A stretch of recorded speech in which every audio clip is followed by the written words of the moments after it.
Welcome to Film at 50, a podcast that celebrates semi-centennials in the world of cinema. I'm your host, Brian Rowe, and I'm thrilled to welcome Andrew Campbell back to the podcast for this special bonus episode celebrating the 25th anniversary of Scream 2, directed by Wes Craven. How are we doing, Andrew?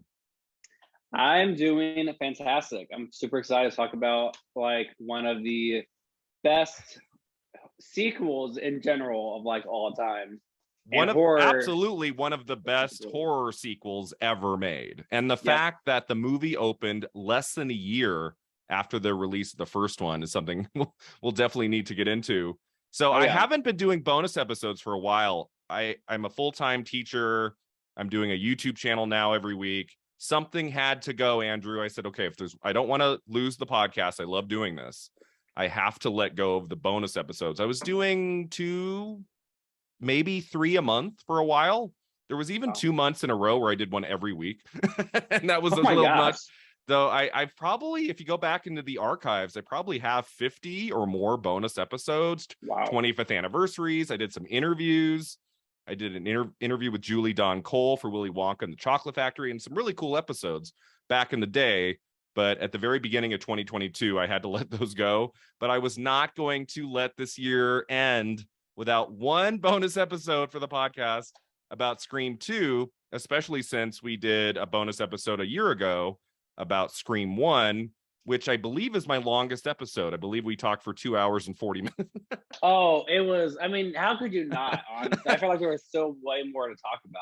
I think we were an hour in, and I said, I think we should start talking about the movie itself. Like, we were just talking about everything around it, blah, blah, blah.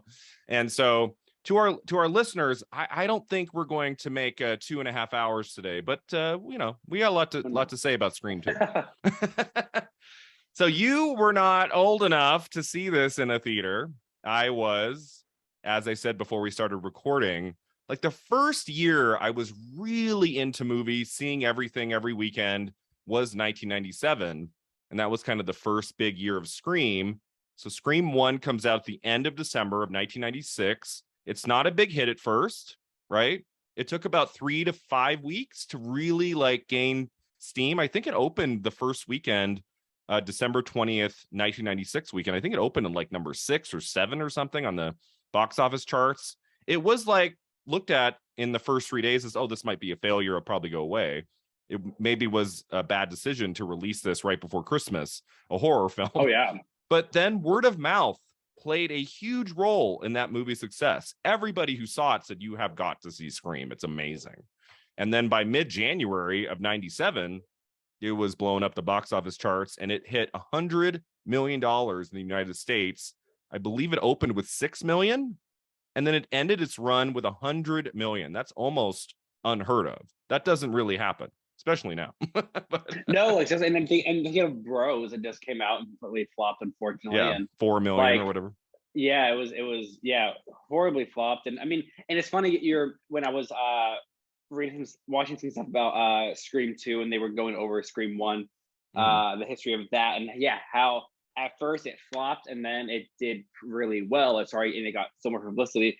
And I'm really hoping that's what Bros does, is that that it did poorly, but people like it, and people are kind of, I know Billy Eichner was upset about it, and maybe this word of mouth and the publicity of it not doing well will boost it. Because I know the house also had Abbott Elementary as well. The ratings weren't very good, and all of them were watching it. But then people started discovering it. And people were just like, you gotta watch it. You gotta watch this. And and now it's an Emmy-winning show. Yes. And it's great. So I'm hoping, hopefully Bros will do the same. But it made me think of Scream for sure, because it flopped, and then it ended up being one of the most famous horror movies of all time. Well, keep in mind, this episode will be dropping around the 25th anniversary to the day of Scream 2. So by then we'll know if Bros had done well or not. I think by December. But yeah, I think today movies don't really have 3, 4, 5 weeks to catch on. If a movie fails an opening weekend, usually it gets a second weekend. If by the end of week 2, it's not really doing a lot of business, they make way for other movies. I feel like if Scream had happened now, I don't know if they would have given it a chance for a 3 or 4 weeks to really gain that momentum. Some theaters might have pulled it right away. But back in 96, 97, movies would stay in theaters for a while. They weren't like going to streaming or, home video right away. Like some movies would play for 6 months, and especially like Titanic, which came out at the end of 97 and played, I want to say, through September of 98. But yeah, Scream, I think it took hold fast enough.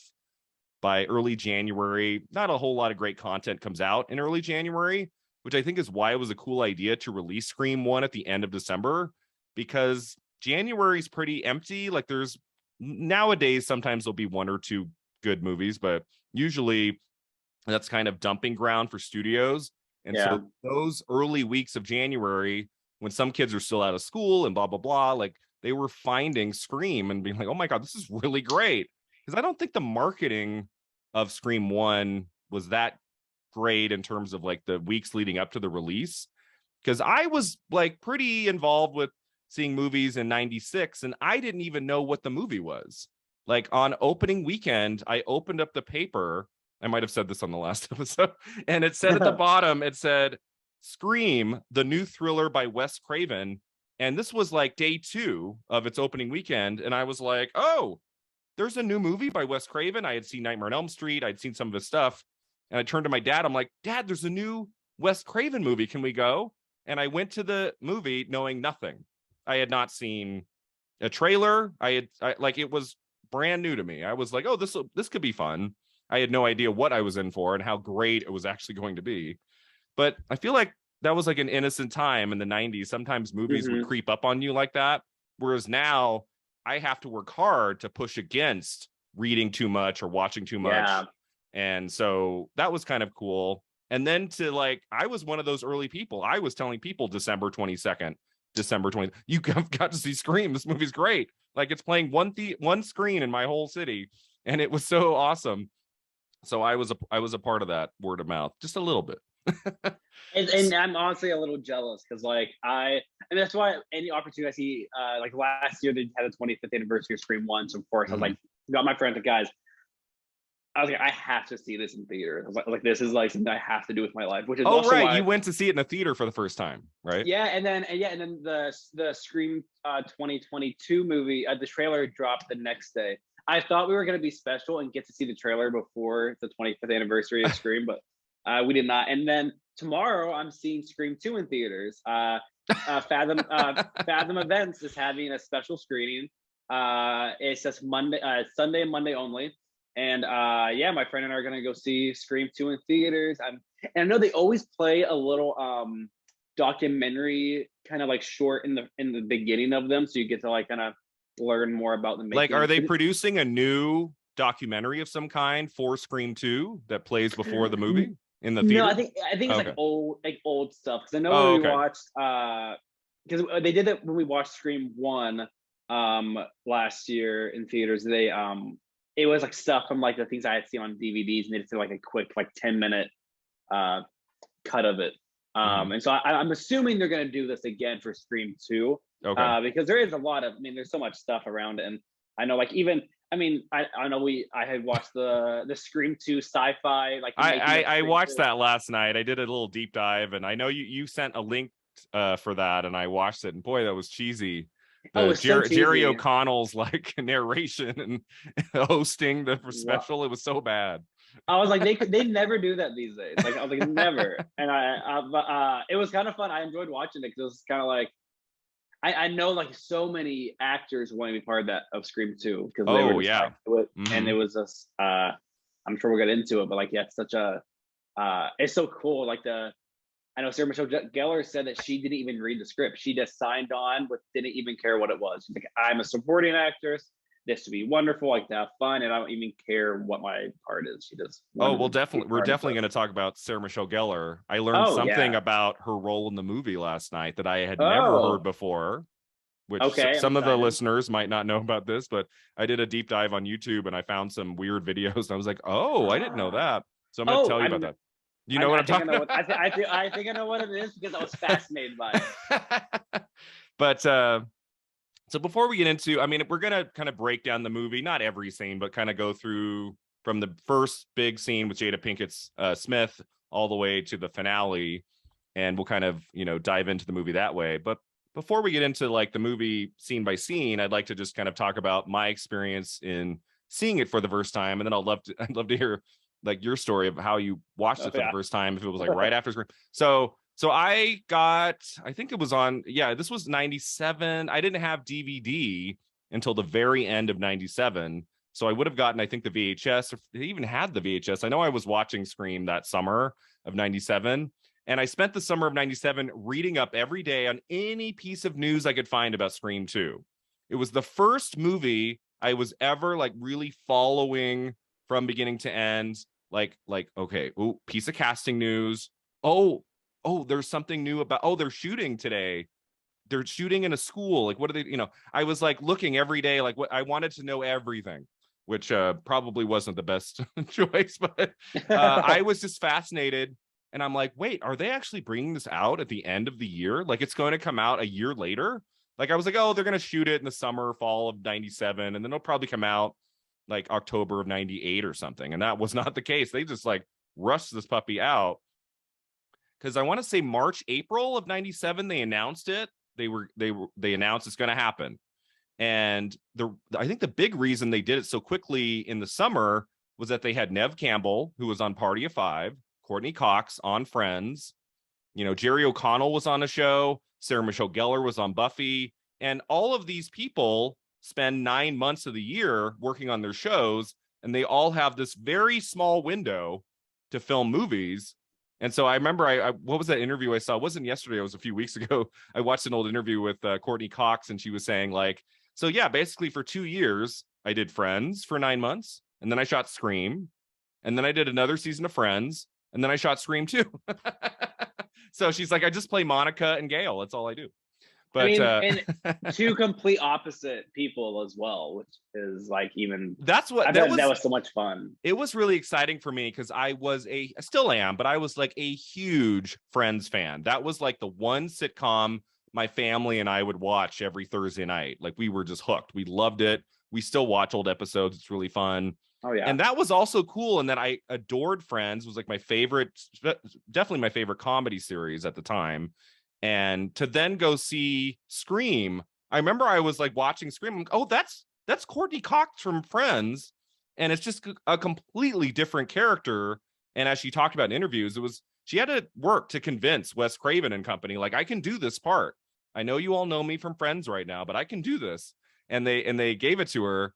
And she's even more hard-edged and bitchy in Scream 2, which we'll talk about, which I love. Yeah. But it must have been really fun for her to play, you know, sweet Monica for 9 months and then go play Gail Weathers. It was probably like a nice like cleanser for her.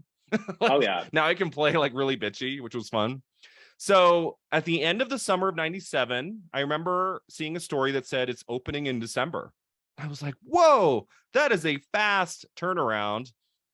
And then at my birthday weekend, October of 97, got my first DVD player, which was a DVD player and Laserdisc player in one. Ooh. And I had just moved to Reno from Sacramento about a year before, and discovered there was this one little video store not too far from where I lived that rented Laserdiscs, and they had the Scream 1 unrated director's cut Laserdisc. And I was like, what is this?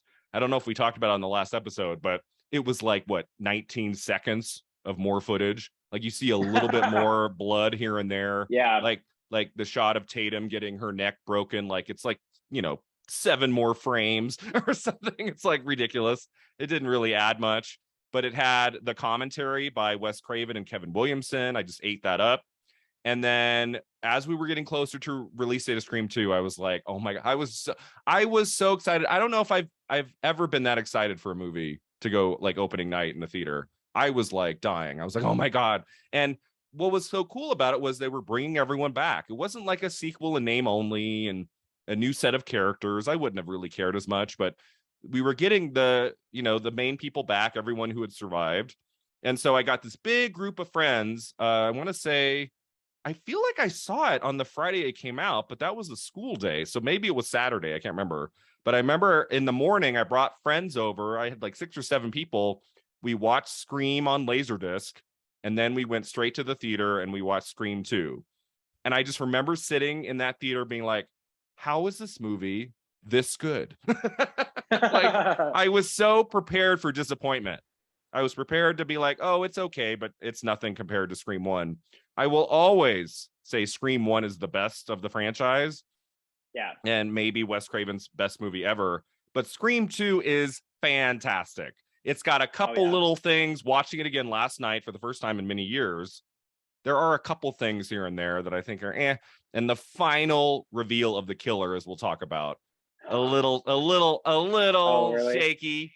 So it's not at the level of Scream 1, but for being as rushed as it was, it's amazing to me how great this movie is and how well it holds up 25 years later. Oh, absolutely. Yeah. And I know I do have one question. I'm gonna sound like a child now. What is a laser disc? That's how old I am. You've never heard of Laserdisc? I have heard of it. I don't know. I have no idea what that is, though. Okay. I think I'm thinking like a floppy disk right now is in my head, but I know what a floppy disk is. That's basically a hard drive. So DVD was introduced in 1997. Before 97, you basically had two ways to watch a movie at home. The standard way was VHS. You know VHS, right? Yes. Like the VHS tapes for sure. Yes. where you'd have to rewind it. Oh yeah. I know all that. Be Kind, sure. Rewind. And that's how most everybody watched their movies at home. But starting in the 80s, and I want to say it took off around the early 90s, it was a lot more expensive, but the picture quality was much nicer. You got to see your movies in widescreen. It would come with bonus features like audio commentaries. Like before DVD, there was Laserdisc. Okay. And I kept two. Back in the late 90s, I bought like 30 to 40 of them, and eventually I sold them on eBay. I wasn't really using Laserdisc, but just for posterity, I have a really cool box set for Toy Story and for Terminator 2 Judgment Day. They're these huge box sets that at the time cost like $150. You can probably get them on eBay now for like $30 or something. I don't know. But like they're really beautiful artwork. What was really cool about Laserdisc too, Andrew, was that the Laserdisc was huge. It was like this. It wasn't like a DVD like this. It was like this. It was huge. And so was it like a disc, like a DVD disc? It was like, think of a DVD just enlarged by like 3 times. Okay. And much heavier. Much heavier. Some movies you would have to get up out of your seat and flip the disc. Like you'd watch it for 30 or 60 minutes and then you'd have to flip the disc over. Oh. And like you had to work for those Laserdisc movies. But Laserdisc was my introduction in 97, at least for a few months, to bonus features, which VHS never had. VHS, like it's amazing when you just, that's all we knew. But VHS would be pan and scan. The quality would be terrible, especially if you watched the movie more than once and played it over and over. And you'd only be watching like just a little part of the actual frame that the director intended. So Laserdisc, it remedied some of that, but they were big and bulky and heavy, and it was never going to last forever. When DVD came out and it was very, very, light and small, like that took off. And by the year 2000, Laserdisc was dead. Like in 3 years after DVD, Laserdisc was over. I feel like my family went from VHS straight to DVD. Most people did. I just looked up at Laserdisc on my phone. Oh my God, they're huge. Yeah. We were definitely just a VHS straight to DVD kind of family. And now I'm also looking at DVDs. DVDs in general just like blow my mind. Like they were like a VHS. I'm like, okay, yeah, you see the film. Like I see how that works. You see the actual film inside. Like, I see it. Makes sense. A DVD makes no sense to me. Also, it's like, this is a movie on this. There's also special features and there's little buttons. Like you can, like there's little special, like you can go to certain scenes. Like how is this on a literally the thinnest little thing? I was like, is it like a record? Is it like these, is it like, as it gets, the movies like, I don't know, look at different parts of like the closer to the center is like where other stuff is. Now I'm going on a deep dive of how I blown away. Technology blows my mind because I don't understand any technology in the world, and so now I'm just like losing my mind over DVDs. I'm the same way. I always think of what does Ed Harris say in the Truman Show? We accept the world the way it's presented. A lot of technology. I'm like, how does that work? I've never asked questions. I'm just like, okay. The one that really gets me now is how you can be on your phone and then you push a button and then it goes onto the TV. Or like airdropping. I'm like, how? Like that. Like I'll make a YouTube video myself and I'll put it on YouTube, and then it's like a little tiny, little frame on my phone, and then I push a button, say living room, enter, and then I'm watching back my video before I hit publish on my giant TV screen downstairs, and I'm just like, how does that work? I love it. It's fantastic. It's literally in the air. It's like in the air. It's like, really how does is. that? It's so fantastic. But so DVD, yeah, I mean, you knew that the DVD couldn't last forever if you scratched it because it would start skipping. Yep. But I still have DVDs I bought in 98. I don't think I have any left from 97. I bought maybe 5 in 97. Okay. But I have a DVD of Psycho I bought, I want to say in June of 98. And I watched it in the last couple of years, the same disc, which has a lot of cool bonus features. I don't know if it's on the latest releases, and still worked. I was like, we're coming up on 25 years here. So it's pretty endurable technology.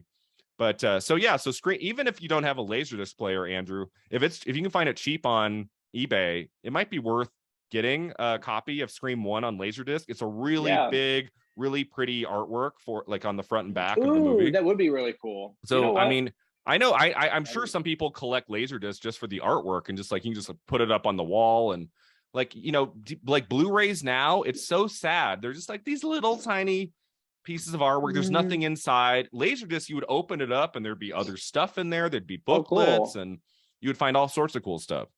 So so that's how my friends and I watched it. And then we went to the theater.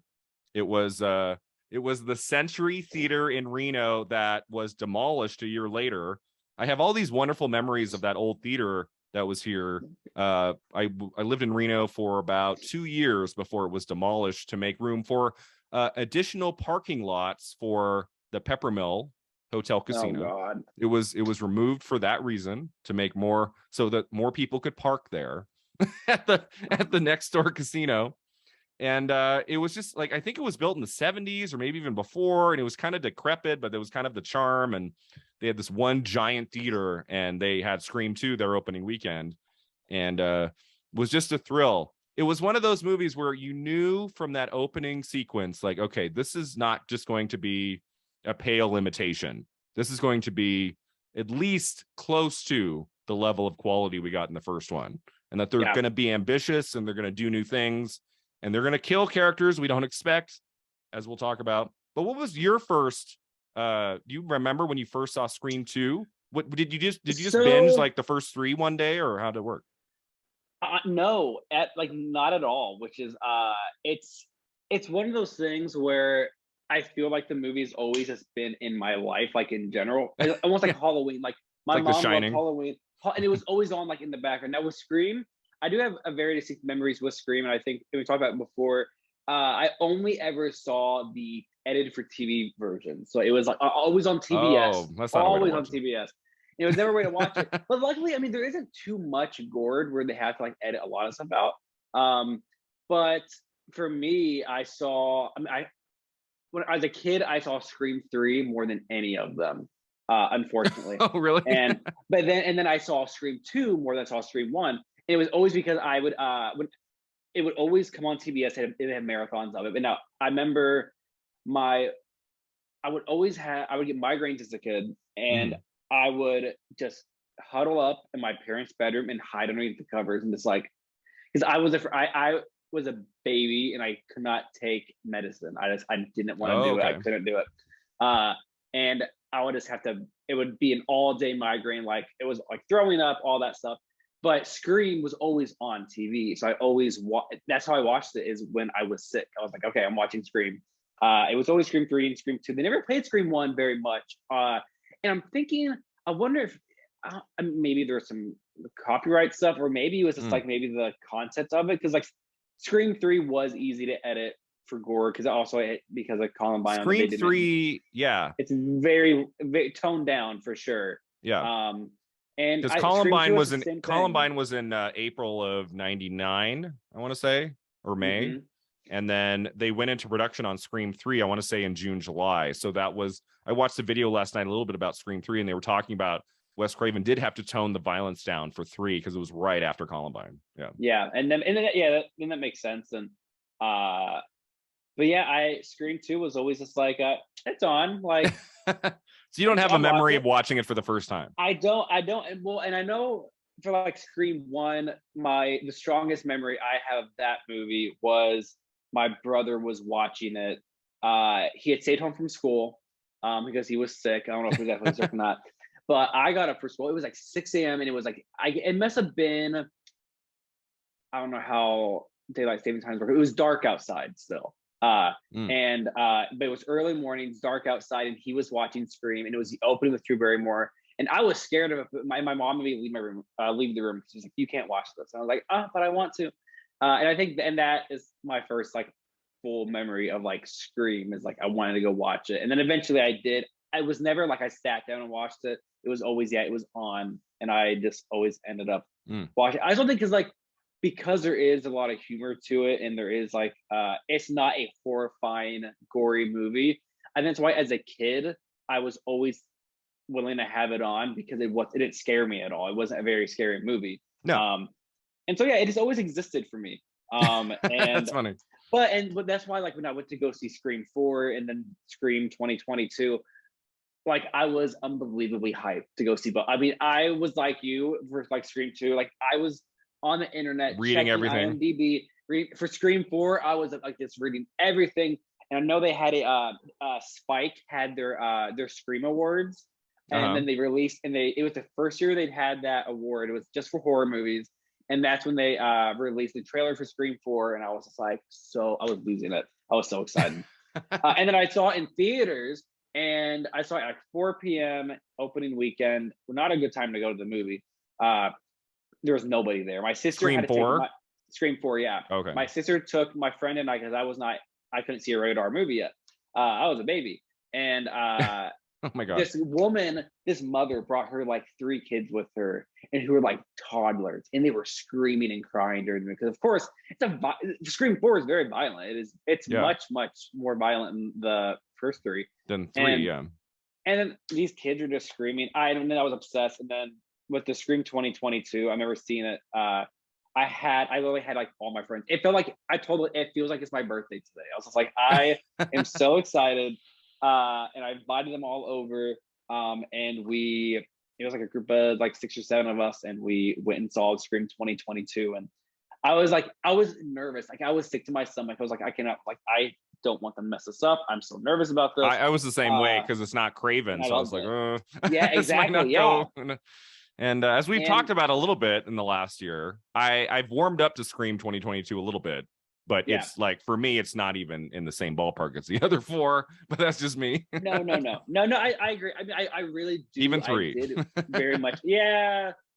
I think my order is still 1, 2, 4, 2022, and then Scream 3. I get that. Scream 3 is a little bit too comedic. I understand that, but it's still Craven. It's still like, the main cast members are still kind of the stars of it, where they're kind of in the background. In Scream 2022, as we've talked about, I was really upset that Neve Campbell was basically a cameo in the new one. I'm like, you're going to get her to be in the movie. Why would you just have her for 10 minutes? I don't know. Yeah. That was pretty disappointing. And I know they have plans for a 7th one. I don't know what they plan to call the new Scream for 2023, but apparently they're Scream 2.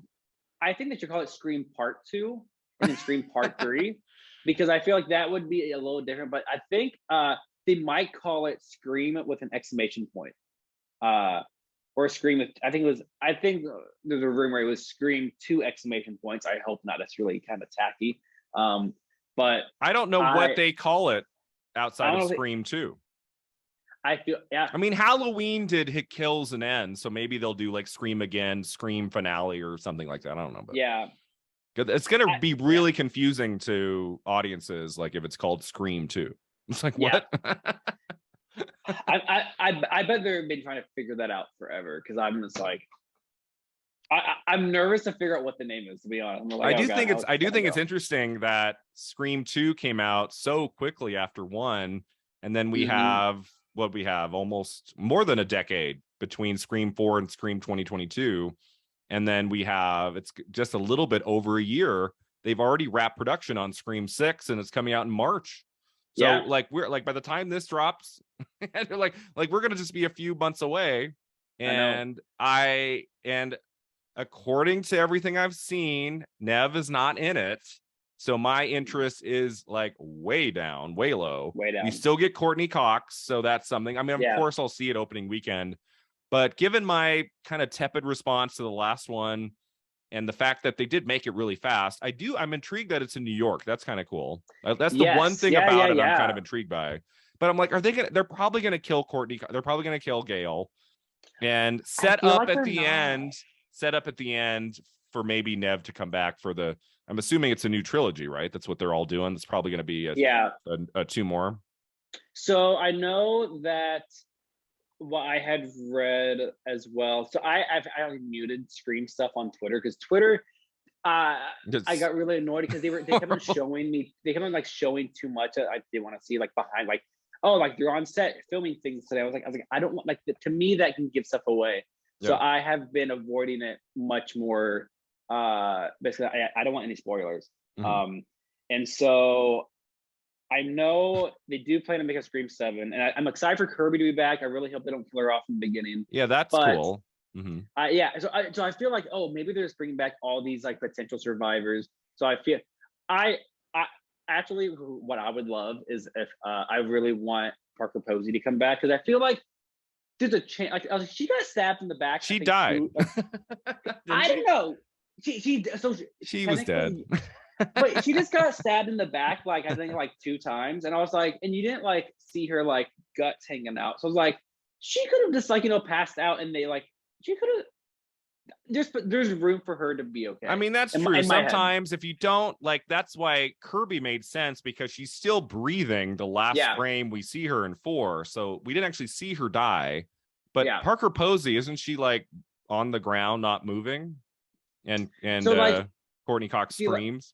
But it is quick. Like she's like just stabbed and then she falls. So she falls and she's like, oh yeah. So I do feel like there is. If she was back, I wouldn't be like, oh, that's impossible. I'd be like, oh, like she is the best part of Scream 3 in my opinion. What I was scared about was them at some point bringing Randy back and saying, oh, he survived. I thought that's what they were going to do for 3. I thought, oh, they're going to say he made it. And I was going to be really upset. I was glad they stuck to their guns. No, he was dead.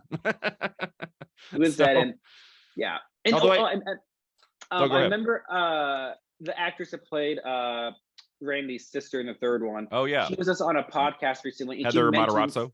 Yes. I could not remember her last name. I was like, Heather something, Princess Diaries. But she mentioned they are making a Scream 7 and she might be a part of it. Because she said that she is not in Scream.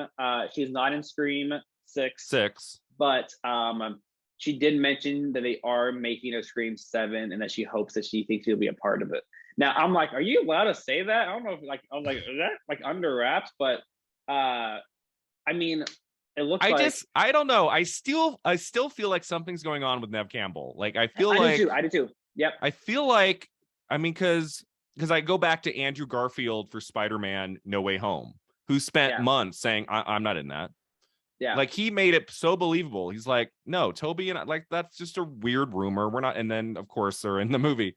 So I have this, I don't think like if Nev Campbell is in Scream 6, it'd be for one scene.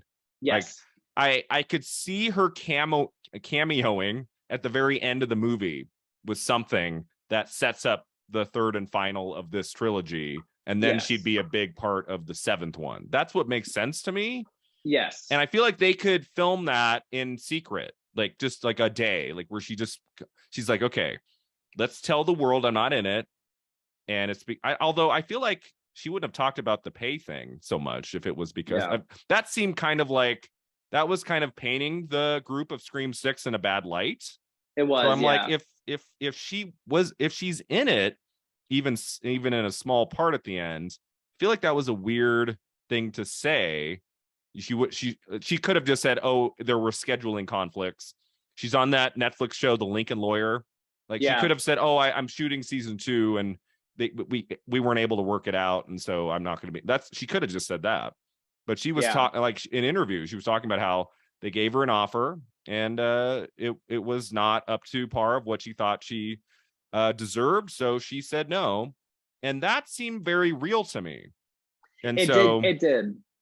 And at the end of the last Scream, she's in a good place. She's got a family. She came out of respect for Gale and Dewey, and they killed both killers at the end. So it's not immediately clear why would she be in New York running again from another ghost face. It's like what could possibly be the reason? So there's that too. I'm like, maybe we do just let her rest, because I don't want them killing her off the way they killed off Dewey. Like, I don't want that to happen to not to at him. all. But, no, definitely not. And I had also read some stuff about saying that there was a plan that she was going to be a very small part in this one, but she'd be a major character for the finale, for the 7th one. So right. I hope that is their plan. I mean, and they have a plan for the 7th. I'm sure her pay would be much higher than she would get for 6. But like, I mean, I don't know. I think she was only in a couple scenes of 6, so I don't think it would have been that difficult for them to write her out. It's not like she was like a lead or anything. Yeah. So I do feel like at least I think she'll be in the 7th one at least. But for me, the only thing that makes sense at all is that Gale Weathers dies at the end of 6, and Nev Sidney comes back to kill whoever killed Gale. That's the only thing that makes sense to me, right? What other reason would there be for Sidney to return to the franchise at this point, other than Gale dying? I don't know. I love Gale, and I don't want Gale to die at all. She's like, I love her so much. If she does die, it's going to be like, I want her to go out like very well, like saving some, like, because it's so unlike Gale. She's come close a couple times. It's so like where she's like in the 1st and 2nd one, she wouldn't have risked her life for these kids at all. No. She would have gotten the story. But if she did this in the end, like she risked her life for them, I would be okay with that, because it would have been a complete full circle moment. And I'd be okay with that, but I don't want her to die because I love her so much. I don't know. I'm just like, where else do we take this? I'm curious to see if they're gonna do 2 more, like outside of the new location. It's like, what are we doing with this at this? Because for me, it's always been Sidney's story. That's where I've struggled in the last couple years. I'm like, this is Sidney's story, and if we're moving Scream away from that, I don't have as much interest. That's just my thing. Being a fan from its very early days, more than 25 years ago. But so we can talk about Scream 6 and 7. I'm sure we'll bring it up again as we get closer to the next one's release date in March of 2023. But let's start talking about Scream 2, kind of starting at the beginning. And I mean, so before we talk about the first scene, I'm trying to think any other piece of info. I mean, watching a couple videos last night, I was so interested and impressed by all the work they had to do to keep the script from leaking online. One of the drafts did leak, and Kevin Williamson had to go back and rewrite some stuff. Apparently, one video said, I watched last night, said in an early draft, Gale Weathers died at the end. Like, she was dead. Wow. At the end of Scream 2. And then they in further revisions, they decided to remedy that. Same thing with Dewey. Like, Dewey looks to be killed at the end of Scream 2. And then they do what they did at the end of 1, and they're like, "Oh no, he's okay." Which well, you know what? Always makes my heart happy. I knew it wasn't going to happen in the last one because he was dead. Usually he makes it. Well, you know what? That's the way in Scream he got stabbed and stuff in Scream 2. Same way Parker Posey got stabbed in Scream 3. So you never know. Maybe they'll do me a solid and bring her back. Because honestly, if they had her and Courtney Cox again, like Vickery would be. Oh, I would love it. Yeah. And so I read that many of the core cast members did have one sequel in their contract. Like, they all had to come back for a second one, but they did not have a third one. And that's why it was really hard to get Nev Campbell into Scream 3, because I think she was on hiatus, or she might have even been shooting Party of Five for the final season, and she was shooting 2 other movies around the same time. So that's why it was so hard to get Neve Campbell back for Scream 3. And she also she did not have to do it. I think she did it just for the fans and for Wes Craven. She could have said no to Scream 3. I'm happy she's in that movie. It would have been a weird movie without her. For Scream 2, everyone was kind of like back on board. And as soon as everyone recognized it was Kevin Williamson again, it was Wes Craven again, everyone was good to go. And then they shot it in like June, July, August of the summer '97 in Georgia, where I think it's like a tax credit thing. I think they shot it at a lot of the college stuff was at a women's college in Georgia. And someone said that Wes Craven had about 58 days to shoot the whole movie, which is like, it's not, it's not 25 days like some horror films get, like 2 months. That's a pretty good chunk of time. And the budget went up by $9 million. I want to say Scream 1 was about a $15 million budget, and Scream 2 was like 24. So it went up by like 9. But Scream 1 making $100 million, I think everyone was like, I think we'll get our money back. I think we'll be fine. I think people will show up to Scream 2. And so, yeah. And I know they also filmed a few of the outside shots of the college at UCLA as well, because I got to go visit them. So I went there and I went. It was funny. I was walking. I was like, this feels like it's Windsor College from Scream 2. And so I googled it, and it said, and they had a few of the shots. The outdoor of the theater. Oh, outdoor of the theater is UCLA. Yes. Okay. And then like when she runs, because I was like, oh my, because that's where I recognized. I was just like, this looks really familiar, and I was like, oh my god, it's this. And I like compared the shots, and I was like, and I mean, and it was I went and confirmed it, and I was like, oh my god, I gotta go find this spot now. I think they may have probably been like the only spot, and I guess like the ending as well when she walks out of it and stuff. But I think that's pretty much the only spot that was filmed for UCLA. Maybe they just couldn't find the right exterior for that in Georgia. I think most of it was shot there. Yeah, for sure. Okay. So, and I feel like the opening shot, is it the Rialto Theater, or like that opening shot looks like it's in LA too. So I think they might have done maybe it was after they wrapped in Georgia, they came back and they shot some stuff in LA. Yeah, they filmed that part. I thought it was in the near UCLA, because there's 2 really cool theaters that look like that one. Yeah. And I always thought it was actually filmed in Pasadena. Oh, okay. Right near the Michael Myers house. There's a theater over there, because when I went, I go there every year for Halloween. I've not gone. I might go there tomorrow. I haven't decided yet. Just to go do the Michael Myers house tour thingy. Oh, cool. Yeah. Museum. But the woman who runs it, Sarah, it's called the Sugar Mint Gallery. Everyone who's in LA who loves horror movies and stuff, definitely go to the Sugar Mint Gallery in Pasadena, because it is so much fun for like all horror movie fans. She's like, oh, you're a Scream 2 guy, you need to go to the theaters right down the road. You need to go to. I've not gone to it yet. I need to. But maybe I'll do that tomorrow. I should have done that in one time in 2003, right after I moved to LA for film school. I did a weekend touring all the different sites from Halloween. If I had known the Scream 2 theater at the beginning was right there, I might have gone to go find it. I didn't know. Yeah. But so the opening sequence of Scream 2, which is just fantastic. It's one of the great, 7-8 minute sequences of the movie. Like the opening of Scream 1 is so great and iconic. It's like, how do we open Scream 2? You can't let the audience down. No matter what happens, the rest of the movie, the killer reveal, like you have got to bring it for that opening sequence. Yep. And it's just so clever that they're going to see a movie based on Gale Weathers' book, which is all about what happened in the first film. Like that was just a really clever way. And especially since it's so meta already in the first movie, and they're talking about real horror films, like to bring that element in, which makes Scream 2 kind of feel like a meta sequel already. That was really neat. And then the delivery of it is just excellent. Like it's like there's one quibble about Omar Epps getting killed in the bathroom that's a little bit hard to believe.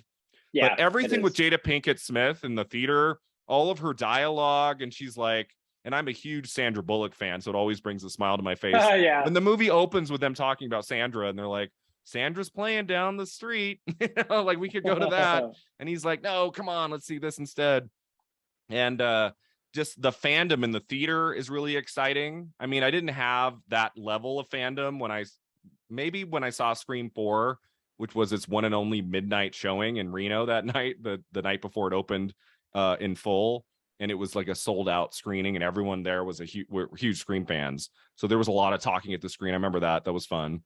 But like the group in the theater in Scream 2 at the beginning, they are apparently massive fans of the franchise, even though it's the first movie, which always kind of strikes me as odd. Like, I guess the marketing for Stab in the weeks leading up to it was just making it into this huge event, right? I don't know. And you know what I would love to know? I wonder, I mean, so apparently Windsor College is in Ohio. And I was like, why would they have this big opening thing in Ohio? It's Ohio. And I'm just like, I wonder if there was somehow, like, because Sydney lives close by at college. Yeah, maybe that's why they did it, or like someone involved. And in thinking of it now, maybe Roman was involved in that part because for God's sake. I mean, who knows? Roman, let's not even go there. Hate him. He's the worst. Roman was not in anyone's mind during the production of Scream 2. For sure. but now I'm just like, they could have twisted it that way, because it's like, why would they have had this premiere in Ohio? We could go down a lot of roads talking about I'm not conspiracy theorist, like who killed who here, and what's like how, like, we start going down that road, we'll be here a long time. Like, I take it to be like this is happening all throughout the country, and like, is it they say that it's opening weekend, so it's not like this is a sneak preview a month in advance or something. It does feel like it's like before like the movie is really like taken hold throughout the country. It does feel kind of like a semi sneak preview, but the next morning I want to say, it's opening weekend, so I think it is playing like throughout the country. I'm not sure. You know what, our college did that. We for some reason we were able to see Neighbors 2. Okay. And they did have a big thing for it, and because it hadn't been released yet, so they had a college release for it at University of Kentucky, and it was a wild time. Like, it was really fun. They had like merchandise and stuff for that as well, and it was really random. So maybe it's not as unbelievable as I thought it would be. But now I'm kind of like, it was like my staff, I guess. But yeah, I mean, the sequence, there's so many great things. I love that we have African-American representation at the beginning. That's something that Scream 1 is lacking, right? Like, we open with 2 African-American characters, I thought was a great choice. And getting 2 excellent actors, Jada Pinkett Smith and Omar Epps, were excellent picks for those roles. And her just like rolling of her eyes, and she doesn't want to be there, and she's like there for him, and she's like, okay. And I love how she doesn't want to be there, but as the movie continues playing on the screen before her, she just gets really into it. And she's like, here it comes. It's like, and she's totally now a fan, right? She's into the movie. And I love that you're like, like inside, you're like, okay, this is the opening of Scream 2. Like, something's going to happen to these two. Like, this isn't just going to be them watching this movie. But before the murders happen, it's really fun to also see Heather Graham in this movie within a movie, directed by, do you know who directed those scenes in Stab? I don't even know. It's not Craven. It's Robert Rodriguez. Really? Like the director Robert Rodriguez, who did Spy Kids and Desperado and From Dusk Till Dawn. And I think he was friends with Wes Craven at the time, and he directed those scenes. Fun. He also directed the scene later with Tori Spelling and Luke Wilson, where it's so hilarious. Like, Kevin Williamson is able to poke fun at himself by just twisting his dialogue around just a little to make it sound really stupid. Oh yeah. She's not buried in a cemetery somewhere, but we'll talk about that. But I love Heather Graham on the phone. What does she say? Like, I know I've just met you, but I dislike you already. Yep. And then when she gets stabbed in the movie, within a movie, it looks so fake. It's like a flimsy Oh, it's little so knife. bad. And that was done on purpose Oh to yeah. make it look stupid like that. But during her death scene for Jada Pinkett Smith's character, which one of the things I really think is silly in the movie, it's that like her name is Maureen, and that relates to Sydney's mom in the first one, and that's why she died. That scene where Gail Weathers is like, "Oh, is Cece? Is Cece her real name? No, it's Casey." That scene always reeks of like of like stale Well, it wasn't. expository ridiculous. Yeah. It wasn't relevant other than that scene. They mentioned it, and then that's it. And I was like, oh, okay, that's really like, oh, like, oh, they're They're copycatting. repeating the events of the first movie. It's like, what? Exactly. But then it's just like, but then it ended there, and it's like, well, they didn't really follow through on that end. And then Omar Epps' name is Phil Stevens. Steven was her boyfriend. Yeah. So it's like, okay, that's really a stretch there, Kevin Williamson. But okay, well, I guess we'll go with it. But and then the bathroom scene, I like the tone of it. I like the vibe. I like him walking in, and the humor of him seeing two guys in Ghostface urinating is funny. And then but then he goes into the stall and he puts his ear up because he's hearing this weird whisper. And it just is like, okay, so that killer was just sitting in that stall, hoping he would come into the bathroom, hoping he would hear this whisper and put his ear up. Not everyone would do that. I wouldn't do that. I would pee and I'd go. I wouldn't like be like, no, what's going on over there? So and then like cannot see over the stall and just happens to stab it in the exact perfect location is very hard for me to believe. That to me, that little element there is the only weak part of the opening sequence because it's just so ridiculous. Yeah. But the scene itself is shot really well, and I like it. It doesn't pass the believability test. It does not. I totally agree on that. And I didn't they. I know like the opening had been leaked, so they reshot it. Do you know what the original one was? I feel like maybe like someone came out of like some out of the closet and did it. I feel like it'd be better like if maybe like he was in there and he was like, oh, like, and someone tries to get in and they go, oh no, someone's in here, and they kept trying to get in, and then it's like someone's in here, and then he got stabbed in the chest. That would be much more like, it'd be quick. It made more sense because like, and you know, like it's a little thrilling because like someone's trying to get inside his stall, and you know, happens all the time. So him just like to open it and then get stabbed would have been much more. It would have been just as good so and way more believable. Wait. So Andrew, do you have breaking news? I've never heard that in my life, that there's another version of the opening sequence they shot and then they canned it and then redid the whole thing. I've never heard that. I had read. I mean, I don't think they changed too much. I know it's still going to be Omar and Jada Pinkett Smith, but apparently they died in a different way and they just changed it a little bit. I think her death probably wasn't revealed at all or whatever, but this could all just be, you know, the internet saying things, but apparently they just had to change their deaths a little bit because apparently they had been leaked. Well, I was thinking that last night when I'm watching her death scene on the stage. I'm like, she's shooting this in front of what, 100 extras or more. I'm like, wouldn't someone in that audience leak online like what the scene is? Like, you think that would have happened? Yeah. Like when you have a bunch of extras, but I don't know. Guess not.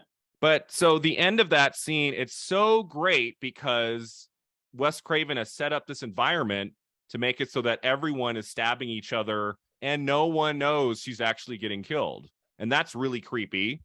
And you'll see if you're seeing it tomorrow, like to be watching the movie with an audience in a theater, watching the scene in a theater on this, it's very meta. You're like, what's going on?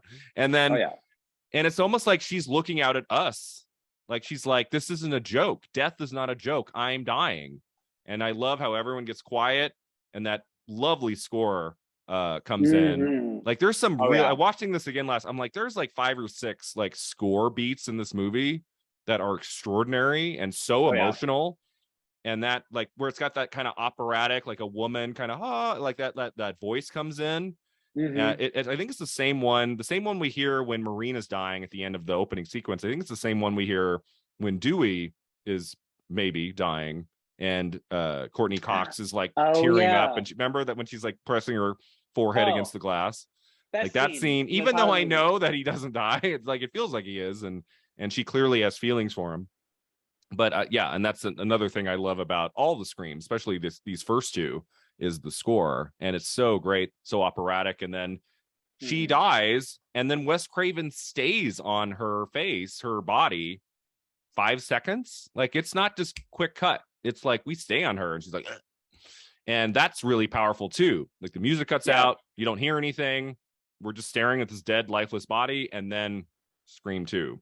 It is just a powerful opening to the movie. It is, and you're in good hands for the rest. and it's the complete opposite of the first one. I mean, it's, in Scream 1, she's a home by herself, innocent, middle of nowhere. Now it's in front of everybody. And that's so clever. I mean, I'm sure Kevin was just like, what's the opposite of that? Yeah. Busy movie theater. Okay, let's make that scary. And they pull it off so well. And because that is a horrifying thought. And I feel like that's what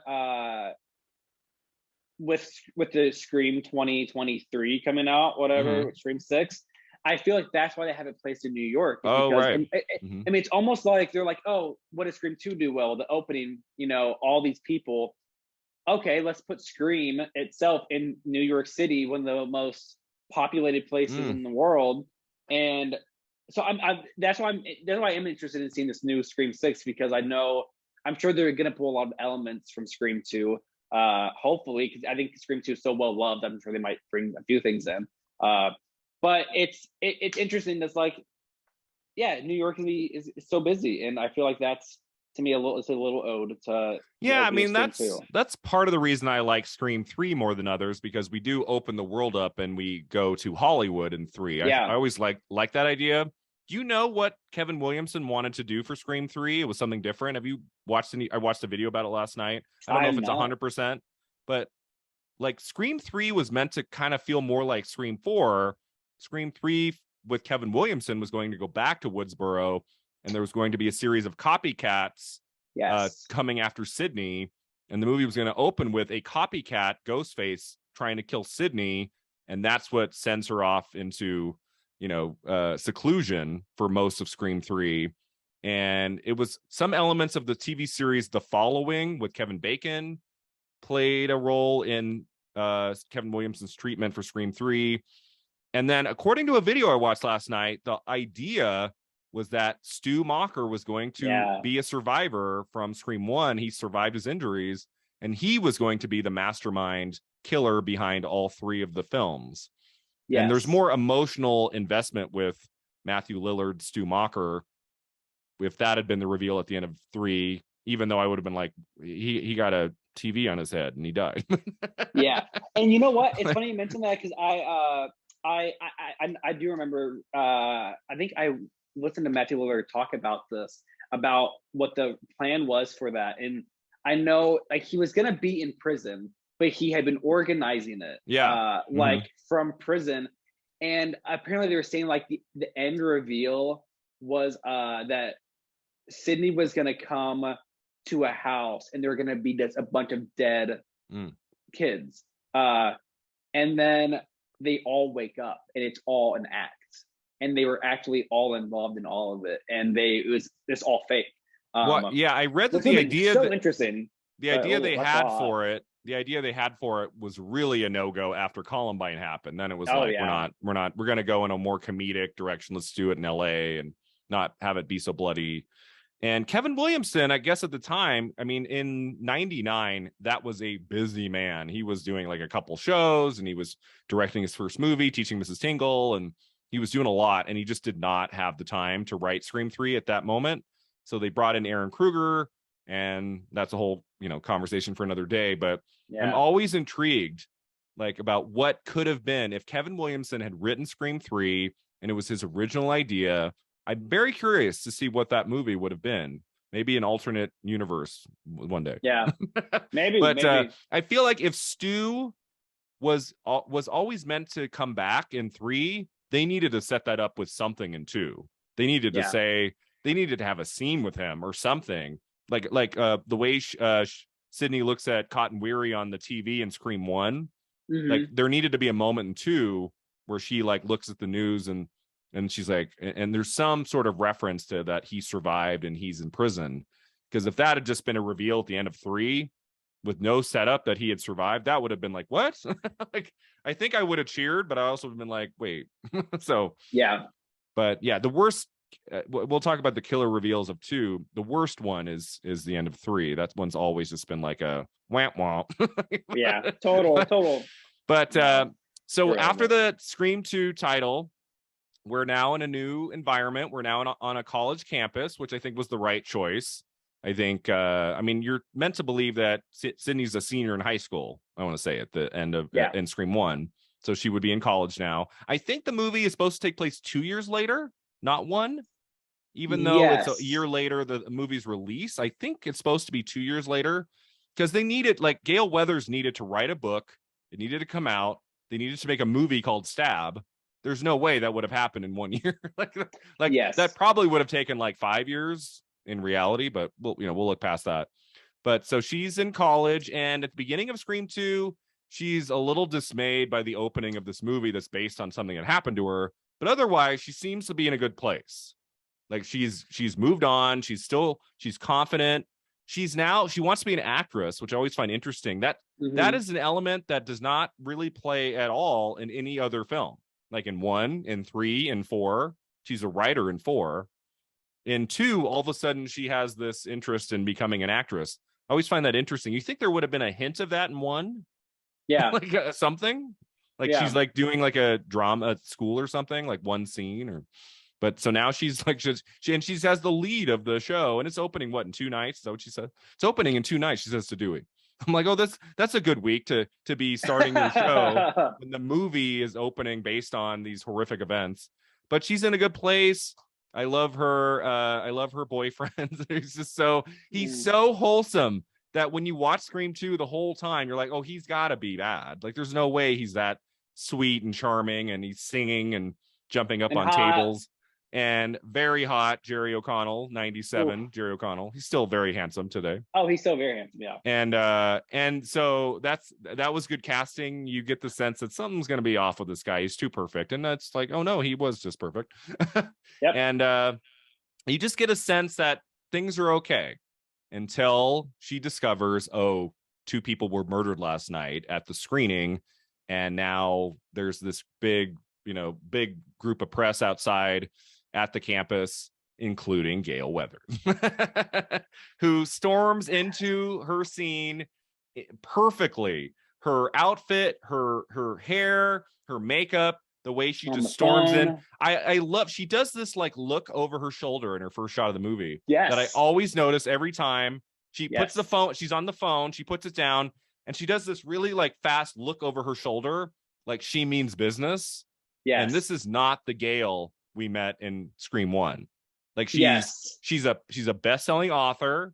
She's growing in the ranks in her industry, and she's like, I am like number one. I'm the number one person here in this space, and nobody mess with me. And it's the best performance by Courtney Cox of Gale Weathers in the franchise is Scream 2. Like this is Gale Weathers at her best. Absolutely. And I'm so happy you mentioned that little like that look because I noticed that because I love it. It almost like gives me chills. I'm just like, ooh, like just that the way she, I don't know what it is. I think it is like the way she's just walking. She just like it's so powerful. It's so good, and it's just a split second. And I'm so happy you mentioned it because I noticed it every single time. And just God, I love her. I love. It is my, and even with in Scream 1, one of my favorite scenes is when you get to meet her because she's like powering to the house and she's just like mad at Kenny because he's not following. I love that scene, but this one it's just she's on her own and she's just like powering through. And I love Gale in this one. I'm gonna talk about it so much more. But I mean, like in Scream 1, she gets a little softer in the second half. That scene where she's like, there aren't any cameras here. I just want to find this. You know what? Yeah. Like she softens up a little bit. She softens up with Dewey once he's around, but we never see her this hard edged ever before or since, as in the first half hour of Scream 2. Like she has come here to take prisoners. Like she is like she's going nuts. Smoking. And you can tell there's that like that thing in her head, like, ooh, this might be book 2. Like it's starting again. And she has her cameraman Joel.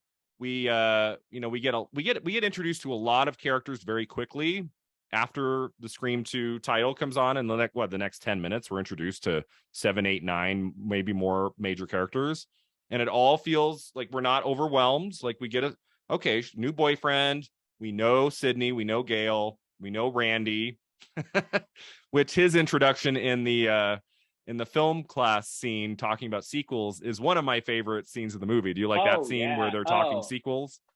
Absolutely. Well, I mean, it automatically like sets you up for the overall theme of the movie, like right away, which I love. And it's kind of fun because you get to like and even with the scene with Dewey as well, when Randy and Dewey are talking, I love that they mention these things so you can kind of look out for those as well. Like death scenes are always much more elaborate, and there's more gore, there's more that like they're saying it before all happens, before any of it really happens, and so you kind of get to see like, oh, do they live up to the sequel standards on its own? But the opening scene with Randy in the film class is so good because also you kind of get to see how funny Jamie Kennedy is, with his impressions and voices. Like I was happy we got because we didn't really get any like one-on-one time with Randy in the first one. He was always just kind of like tagged along. So like getting to see him in his own element was kind of cool. Yeah. Randy, as we'll get into his last scene, like he's such an important part of this franchise. And if there's one thing I don't like about them getting rid of him so quickly, was that he is definitely his absence has been felt in 3 and 4 and 5. Like he brought something like really fresh and energetic to Randy, and the few scenes we get with him in Scream 2 are just fantastic. Like he's funny, and he's definitely like he's semi nerd, like kind of a nerd in Scream 1, but he's like also developed confidence in 2. Like he's kind of in his element, and he's enjoying his college experience and really really having fun, and obviously cares for Sydney and wants to help her. And that dynamic between Randy and Sydney is great. And after halfway through 2, that's over. So I always really enjoy those few minutes we get with Randy and Scream 2. Like they're just fantastic. And just the whole group coming together outside, seeing Gale Weathers. We get introduced to Debbie Salt, played by Laurie Metcalf. Which I remember the first time watching the movie, I'm like, why is that character in the movie so much? That's kind of weird. And then that last scene we get of her where she's on the phone and like in the phone booth, and she's like, the killer's caught and weary. And Debbie Salt looks at Gail's like, caught and weary. And I'm thinking to myself, why is that character still here? Like, why is she in the movie? And I started thinking, I don't think on my first viewing at age 13, I was like, oh, she must be one of the killers. But I do remember thinking in the back of my mind, why is she in the movie so much? Especially here when most everyone else is gone or killed. Or I'm like, So that was, I don't know about like when you first watched it, the first, but Laurie Metcalf is such a great actress. She had just wrapped the final season of Roseanne in 97. And, kind of more known for her theater work. Like she's been awarded a lot in theater. Finally got a great movie role that got her an Oscar nomination with Lady Bird in 2017. Yes. Have you seen Lady Bird? Yes, yeah. And I loved her. And whenever I see her now, I always think of Scream 2. But she was so good in Lady Bird, and I was really happy she got nominated because she was so good. And I love Laurie Metcalf's voice. She has a very very distinct, strong voice, and I love it. And her eyes are just like, I really love her. And she was also in Desperate Housewives for a couple of episodes, and she played Psycho in that as well when she goes on a shooting spree. But I was like, oh yeah, I was like, ooh yeah, she's bad news. So I was like, when she started shooting up a grocery store in Desperate Housewives. I was like, that checks out. I was like, yeah. I was like, that's you know who, so it makes sense. But I love her interactions. I mean, even just the mini arc of the relationship between Debbie Salt and Gale Weathers kind of goes through an arc throughout the movie. Like at the very beginning, she's just like, "Oh my God, it's so nice to see you. I was at your seminar last year," and Gale's like, "Your flattery is both desperate and obvious." End quote. Like there's there is nothing there. And by the second half of the movie, like it's like their fourth scene together, and there's a little bit more engagement between the two, like by the end. So there's like something like Gale looks at her as a person by the end, which is that element I found kind of interesting throughout the narrative. But so we're introduced to her. We're introduced to what is the captain or the sheriff, who is played by David Arquette's father. In the movie, which is cool. And we're also introduced to Sarah Michelle Gellar as Cece in the scene where they're discussing sequels. Which, have you seen the original version of that scene? That is available on YouTube and on the DVD. No. The sequel talking scene with where we're also introduced to Mickey, played by Timothy Oliphant. Of course, we have to talk about him. And and is someone out to make a real life sequel? Who would want to do that? Sequels suck. And Joshua Jackson is in that scene, the great Joshua Jackson from Dawson's Creek and The Affair, and he's been in a lot of great stuff. He plays, I think, an unnamed college student in that scene. Oh, wow. And we're also introduced to Sarah Michelle Gellar as Cece. That scene was originally shot in a much bigger, like, college auditorium where everyone's like spaced out a lot, and it does not have a good rhythm to it. It's kind of forced. Have you seen that deleted scene? Yes, I have. Oh, okay. Yes, I have seen that. I thought there was like a deleted scene of when she was at the house. No. By herself. Oh, no, yes, I have seen that one. Yeah, and the it doesn't work. And Sarah Michelle Gellar's not in the scene. Joshua Jackson's not in the scene. It's a bigger space. And it's weird to watch it because a lot of the dialogue's exactly the same to the word. And it's like it doesn't have the same energy. So they found a better set, like a smaller room, and put the camera closer up on all the characters, and the scene just it zings by, like, it's so great. And I also think it's important that we're introduced to Sarah Michelle Gellar there, because she's like our next big kill scene. I mean, it might have been okay, but I like that we are at least a little bit introduced to her in that scene. She has a few funny lines. You've got a hard on for Cameron. No, yeah. Which a character says in the original scene, and it's not funny. Like, it doesn't work. Oh, really? But so here's what my biggest revelation last night, watching 2 or 3 YouTube videos about Scream 2 that this guy pointed out. You said you might know it. So there was a deleted scene where Sarah Michelle Gellar as Cece goes up to those sorority sisters played by Rebecca Gayheart and Portia de Rossi. And she has a few choice words for them, like talking about they're trying to get Sydney to be a part of their sorority or something, and Cece has some words about it, and it probably would have been like 30-40 seconds. I don't think it was much, but they cut that scene. All that really exists is there's a still image of it, and I think they played like a few frames of it on an old Entertainment Tonight segment about Scream 2's making of. But you can still see Sarah Michelle Gellar in the background for 2 seconds as the sorority sisters are walking up to Sydney. I've seen this movie 15. I've never noticed that. If you look closely in the background, there's Cece walking away from the sorority sisters. I have never noticed that. It's funny you mentioned that, because there is a guy, I forget his name. He does movie reviews, and I whenever I see a movie I really like, I always go to his. It's like C3, I think it's what he called.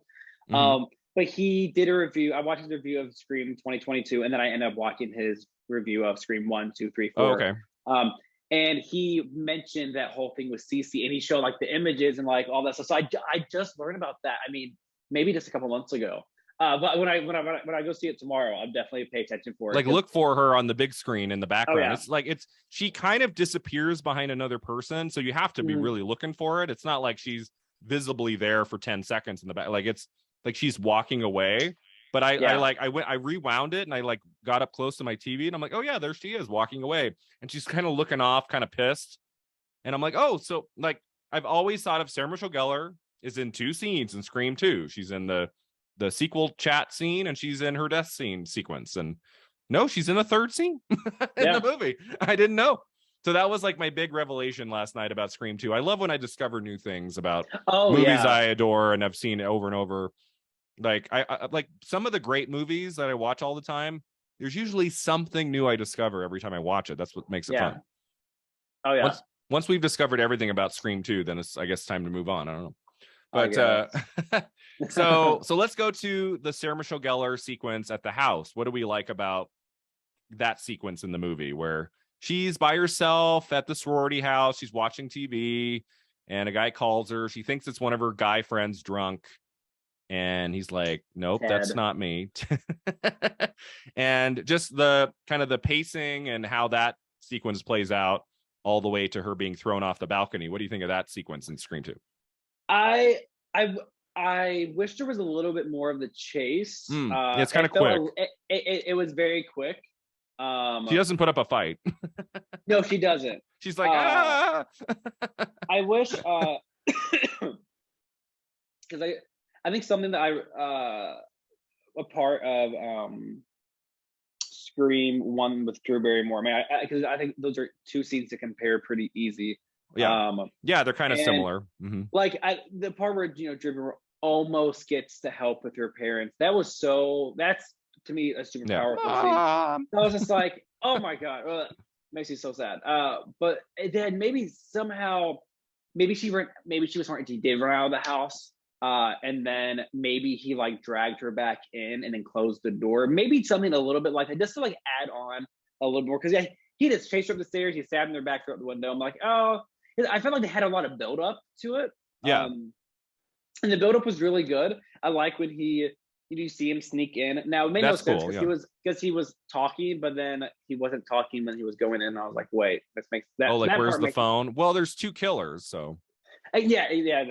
So that could have been the justification. That's where Scream 3 gets in the weeds when you find out it's only one. Really? Yeah. Really? He's everywhere. He's everywhere at every second, and there's just one of them. Okay. But yeah, I did like it. Sorry.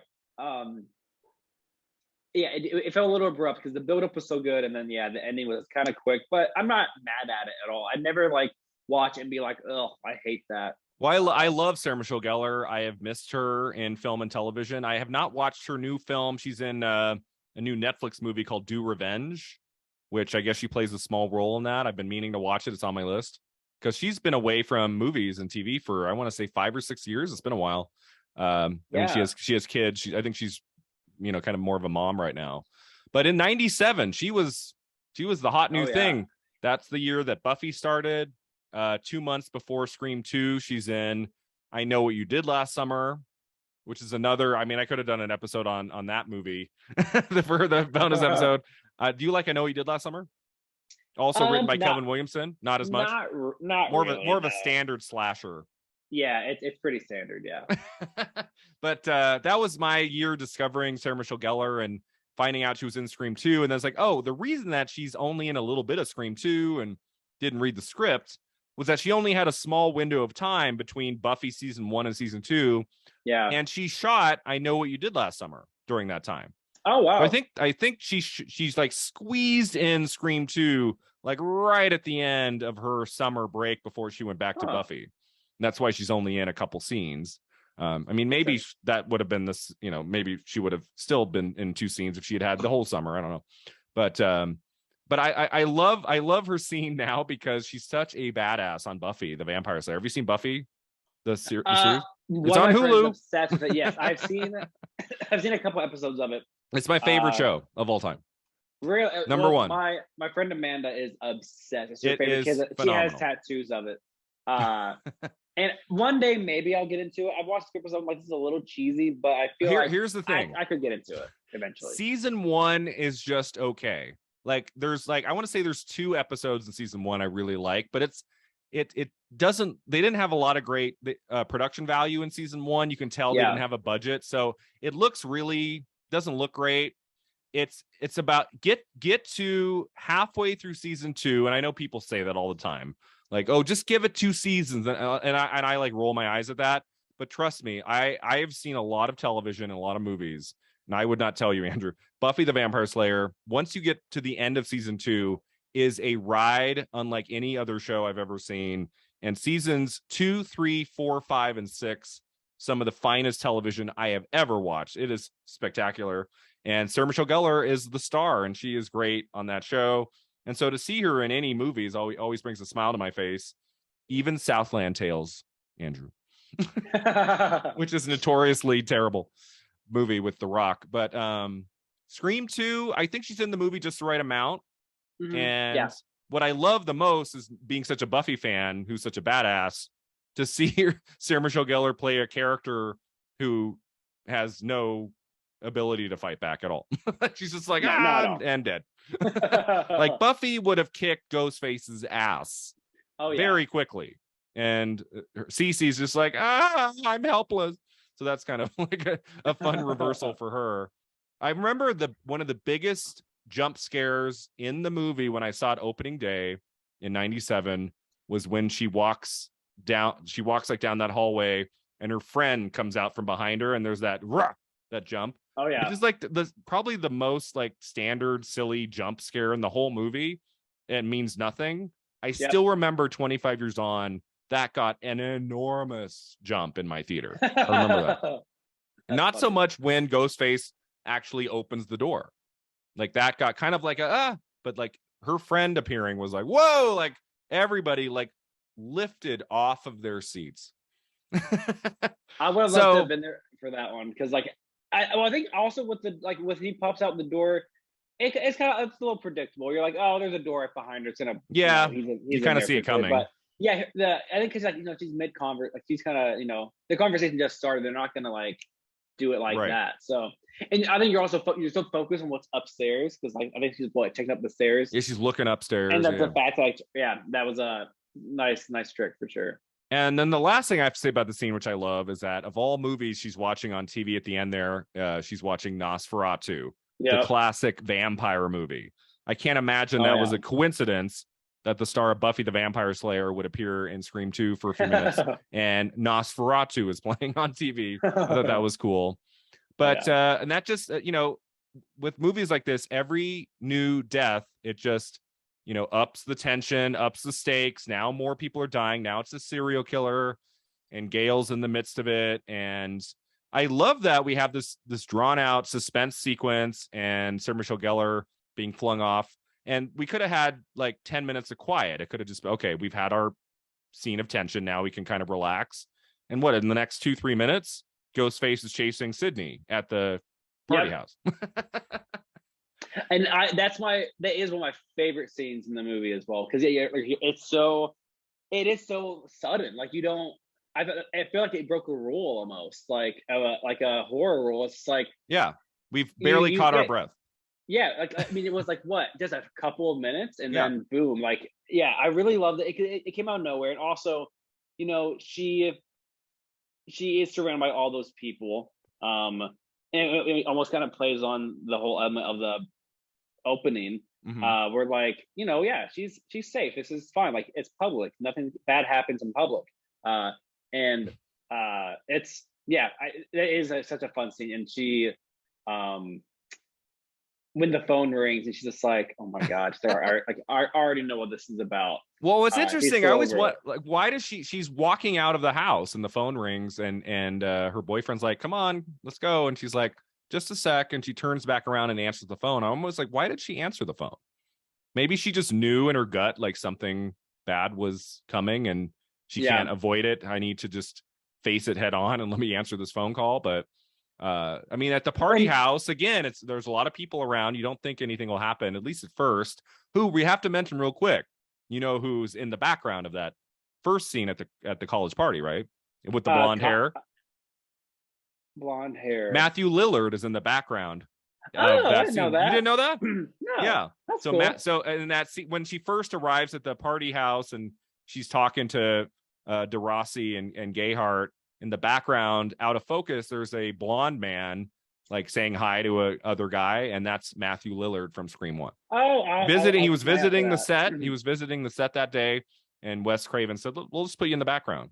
So Stu Macher lives somehow. That would have been his like cameo, I guess, in 2 if he had been the killer in 3. I thought you were gonna say the actor who plays Cotton, what's his name? Yeah, Liev Schreiber. Liev Schreiber, yeah. I just know that his dog is in it, and that's why I always think that. Yes, he's like. I was like, yeah, I know who's in this. It's the little Jack Russell. Yes, there is puppy. the dog. Yeah. But also look for, when you're in the theater, seeing it in the theater, look for when she arrives at that house. Look in the background for a blonde dude. Okay. That's Matthew Lillard. But yeah, so she answers the phone, and this is a new Sydney, because in the first movie, she's kind of like, what do you want? Why are you doing this? And now she says, what does she say at the end? He's like, he's coming for her, and she's like, then show yourself, you effing coward. Like, she's like, I'm done. Like, you want to get me? Show up. And then he does, and he says, my pleasure, and there he is. That was actually a really, I remember watching that with my best friend. We watched all of them together. She had not seen any of them. And I remember watching that scene with her, and that part got her when he was like, my pleasure. And he's just like, camera whip. He's there. And you know what I'm thinking now, when, like, why did she answer the phone? I feel like maybe she was probably almost maybe wanted to prove herself wrong. She's like, oh, like, no, it's not going to be him. She's like, I have to know this. Like, this is not happening.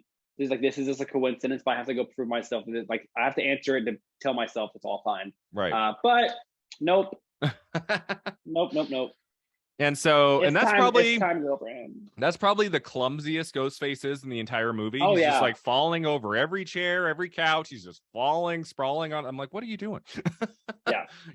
It's like if Ghostface could just have some better coordination, Sydney would have been dead by the end of the first one. Oh yeah. Like, you just can't quite figure that out. But I love that scene, because we also Derek, her boyfriend, disappears for a moment, and then she comes back in, and there he is, all cut up on the arm, and we're immediately like, oh, that arm seems cut. Convenient. That like it looks like it's fake, and so you're like, okay, like the whole movie, you're like, I think Derek has to be in on this. Like, he does not seem like he's that perfect of a guy. And then I love that slow dolly shot into Sydney's face, and she's got the tears hovering in her eyes, and it's like she doesn't have to say a word. She's like, she's thinking, oh my God, it's happening again. And I love that moment too. That's really great.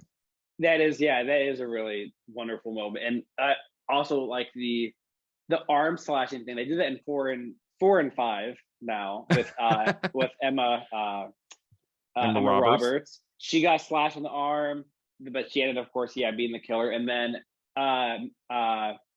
Richie, he same thing. He did. If I'm just gonna go in, if you're in the Scream movie and you do this to Shield and you get slashed, you're a bad guy. That's like the new rule.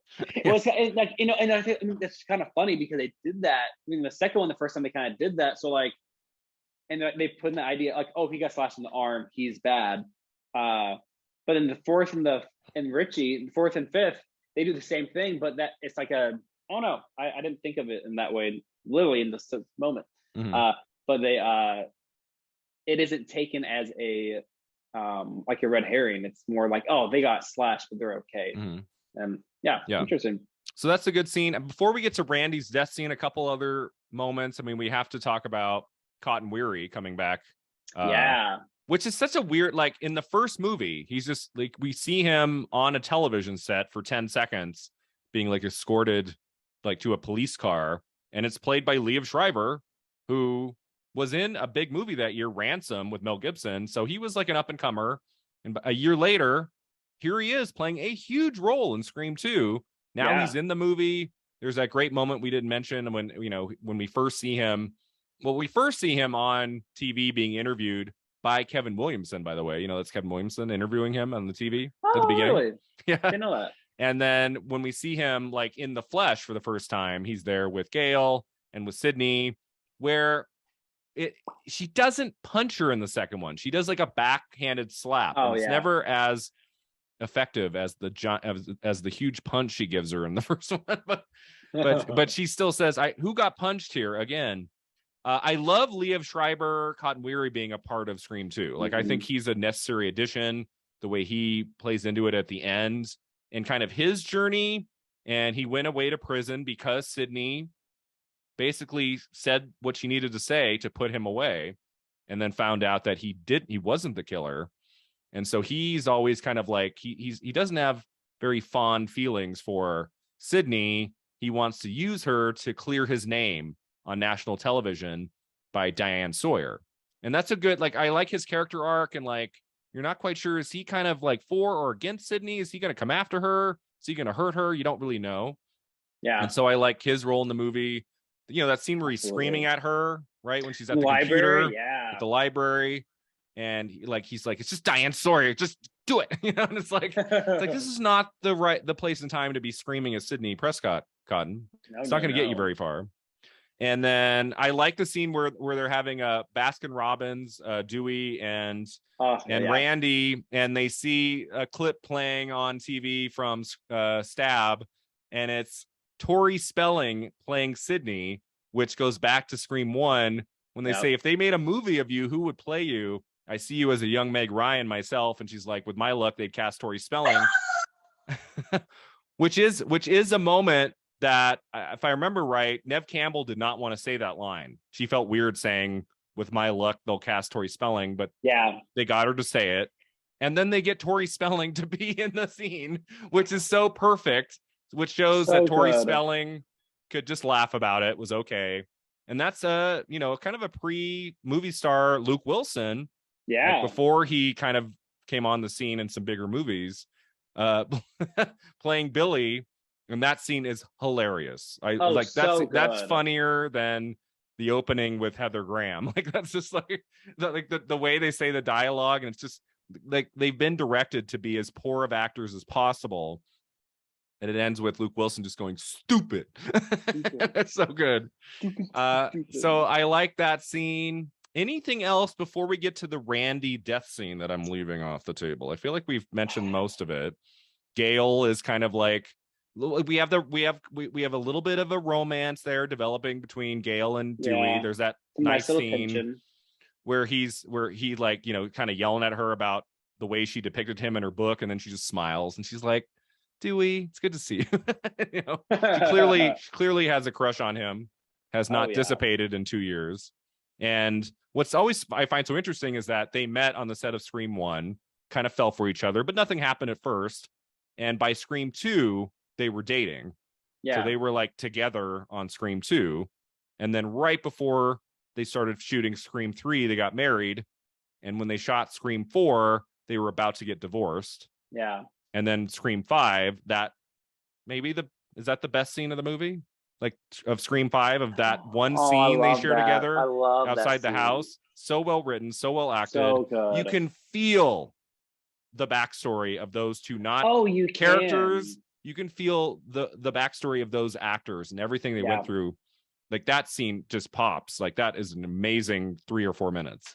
I cried. I saw the movie 3 times in theaters. I teared up for each series. I think it's because, and you're right, I was just like, not for the characters, but for the actors.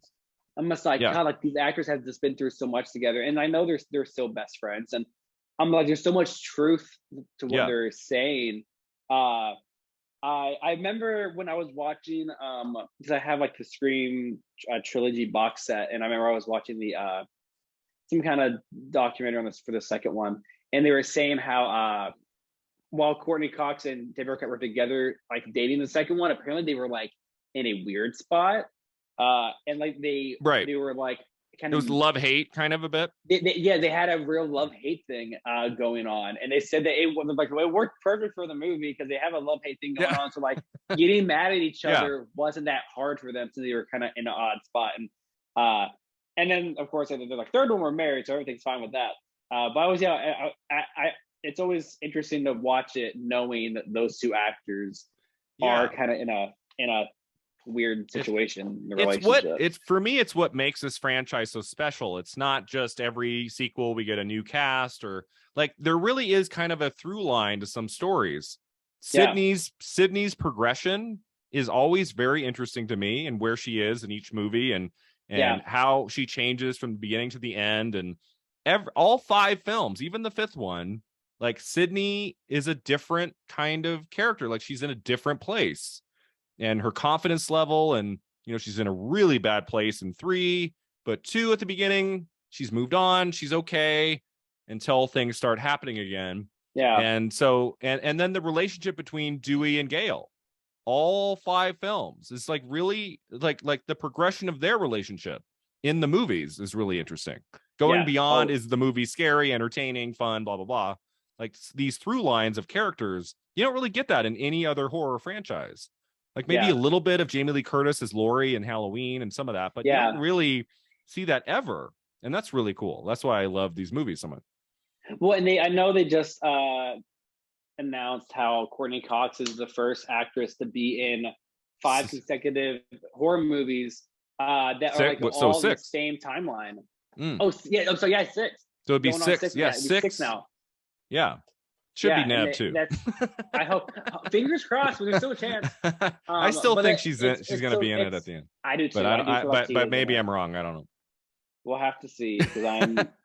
But I mean, it is, and I know, like me, like even seeing the new Scream recently, the newest one, I had so much more of a different experience than any of my friends. I mean, they've seen them, but I was like, all right, it is my favorite franchise. But also, I did do all the deep dive of the history with the actors and like what they've gone through, and especially with Courtney Cox and David Arquette.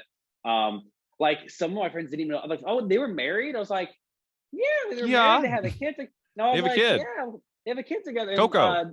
And they're divorced now. I'm just like, and I was like, like, oh wow, that's so cool. I'm just like, you don't know these things. I was like, well, get me mad at them. This isn't, I was like, how weird would it be to be their daughter and to watch these movies? Would be very strange. It is like, that's what the relationship was like. Like, oh, there's mom and dad in 96, 97, 2000, 2011. It's like very odd. But before we get to Randy's Destiny, the last thing we have to talk about, which is one of my least favorite scenes in the movie, I don't know how you feel about it, but the Greek tragedy performance that Sydney does on stage. She has that talk with her drama teacher. He's like, you're a fighter. The show must go on. You have to do this. Played by a great actor, by the way, David Warner, who was in The Omen and a lot of great films. And I guess had auditioned for Wes Craven a lot and just never found the right role for him.